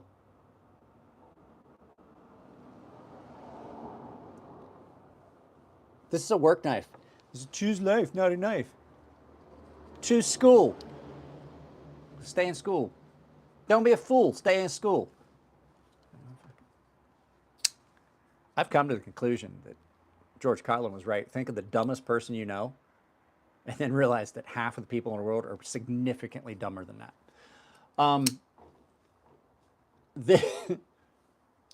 Oh, you did 10 seconds? Oh, that's not anywhere near enough. View. Typically, okay, so I'm gonna tell you right now, typically if I put you in timeout, you're out for, not 10 seconds, you're out for 24 hours. Just for my moderators, Just so you know, you're out for, like, if it's just something minor, like maybe 10 minutes. Nah, 24 hours for me. I'm not kicking you all the way out, but definitely,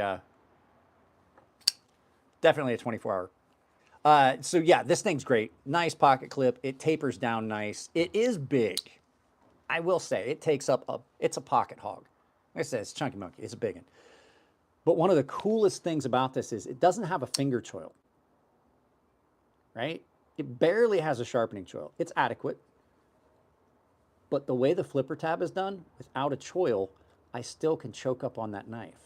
I'm not in danger of getting on the blade. It's back at an angle. I can get a hold of it like this. It is great.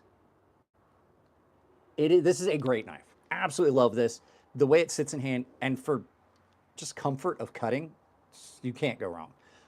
It's a little thicker blade stock than our other knives, but it definitely does come down nicely to a decent edge.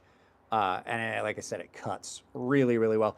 I have to give a shout out to Finch Knives. The knives that you're seeing from Finch, they sent me. They sent them to me pretty much unsolicited. I did a couple of videos like, hey, we need your address. We're gonna send you some stuff. And they sent me 3 really, really good knives. I'll show you another one. It's just fun. It's another big, beefy one. But we talk about this one. This is the Stinger, which kind of falls into that Wharncliffe category. You can see what I'm saying. This is the Finch Knives Stinger. It's got ebony handles with steel bolsters. So it is a faux bolster lock. So it's called a bolster lock. It's a faux bolster. It's actually not a because typically, okay, so the way this works, a bolster. I call this a faux bolster because it's only 2 pieces. This is 1 piece of steel, 1 piece of ebony. A bolster is typically a piece that goes on over top. It's a separate piece. These are called faux bolsters because there's no separate piece or other piece of material on top of it. But then it has this nested lock in there that is only exposed above it, and so it's considered a bolster lock. I like it. This thing's great. So the ebony, and no, you're not coming out here. You're a dummy. He keeps knocking stuff over here. He's got so excited. This this marriage point where the ebony and the steel bolster meet is incredible. This is a piece of glass that this shield is in. This is a piece of glass that then has been set in here with the back of it is glow in the dark. It's reactive. So you can, I don't know if you got able to see it. This glows. Yeah, you can see that little bit of blue glow on it. Glows. But as far as the knife itself, it has that same flipper tab. So now I can get up on this. I don't have to have a finger choil. I barely have a sharpening choil. I can get all the way up on this. I still have really good control in it. Man, the wind is blowing this way. I can smell the trash cans. I need to take this apart. I've got some stuff in it. It's pretty dirty. It got carried a lot. But just nice, thin overall profile. They have several different versions of this knife. Like different configurations. Like if you go buy one, I don't have an affiliate with Finch Knives. I apologize. I don't have a discount code or anything for this. But yeah, it's incredibly good. This is just incredibly good. Sorry here. Awesome cutter.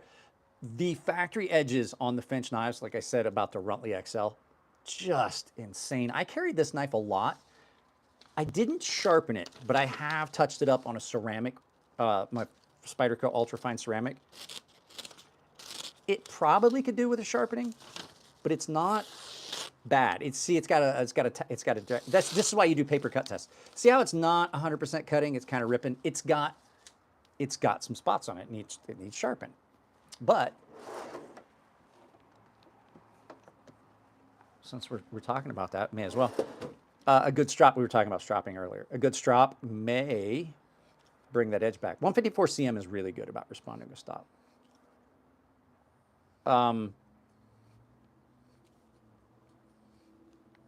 So that's that 9,000 grit diamond spray that's on that. Let's see, did that fix it?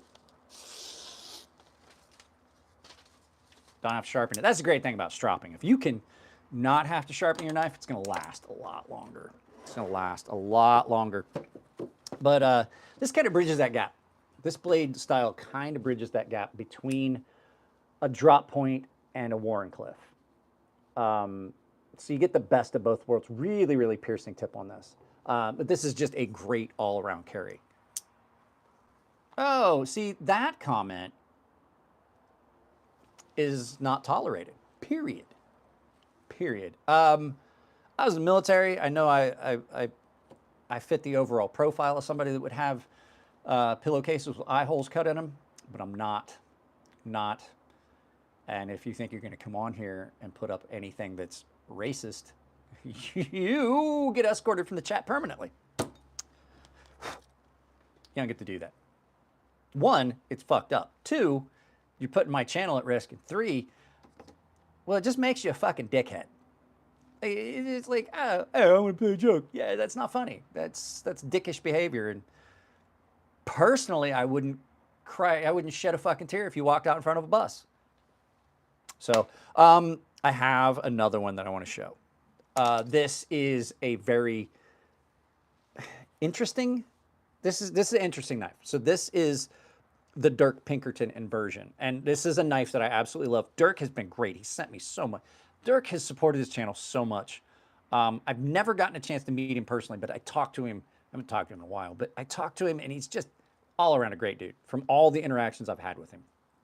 This is, Landon, I don't care if you did retract your message.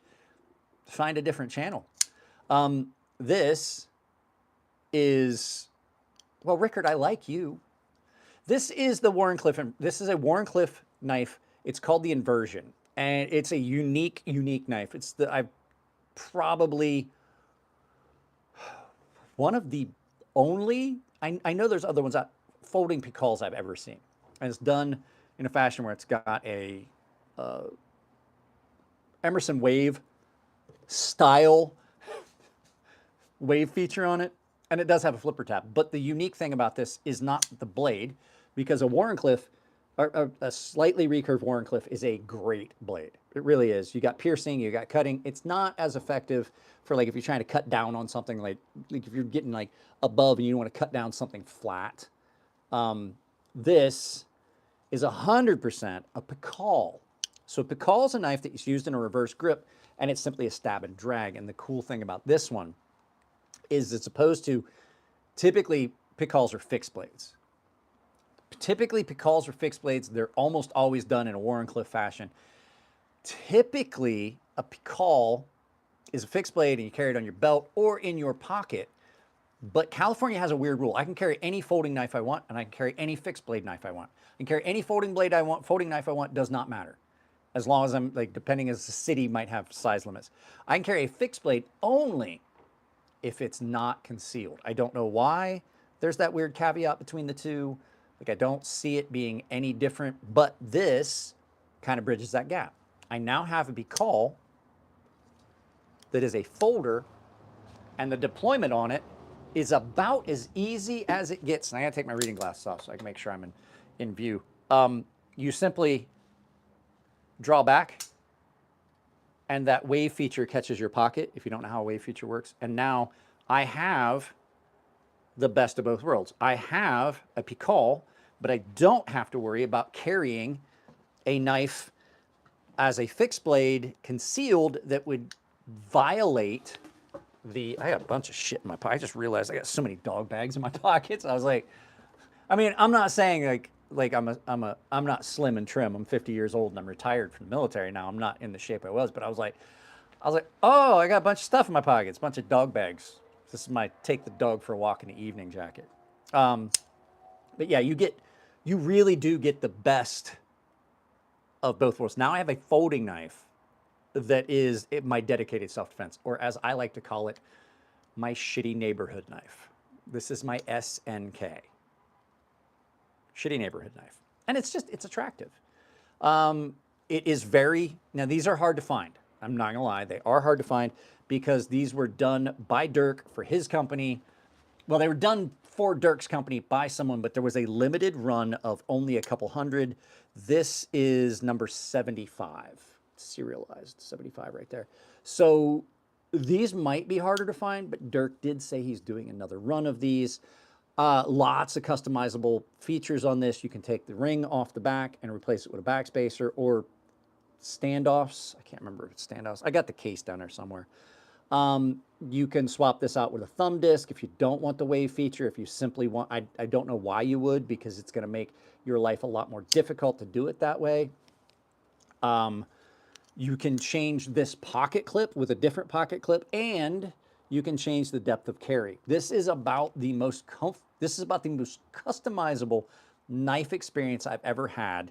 And like I said, it has a different pocket clip, so you could even swap it, or if you wanted to put, but it is ambidextrous. And the cool thing is, if you don't want to deploy it all the way, if you just want to pull it out of your pocket, now I've got that ring, so I've got a really good grip. It's like a knuck. And I have a striking implement for impact striking if I don't feel like I need to cut someone, but, oh shit, I can snap it open. Weird angle to do that from with a bad shoulder. You can snap it open and have the knife available. It's a very, very versatile tool, but it's not an everyday carry for, like, this isn't something I would be trying to carry for work purposes.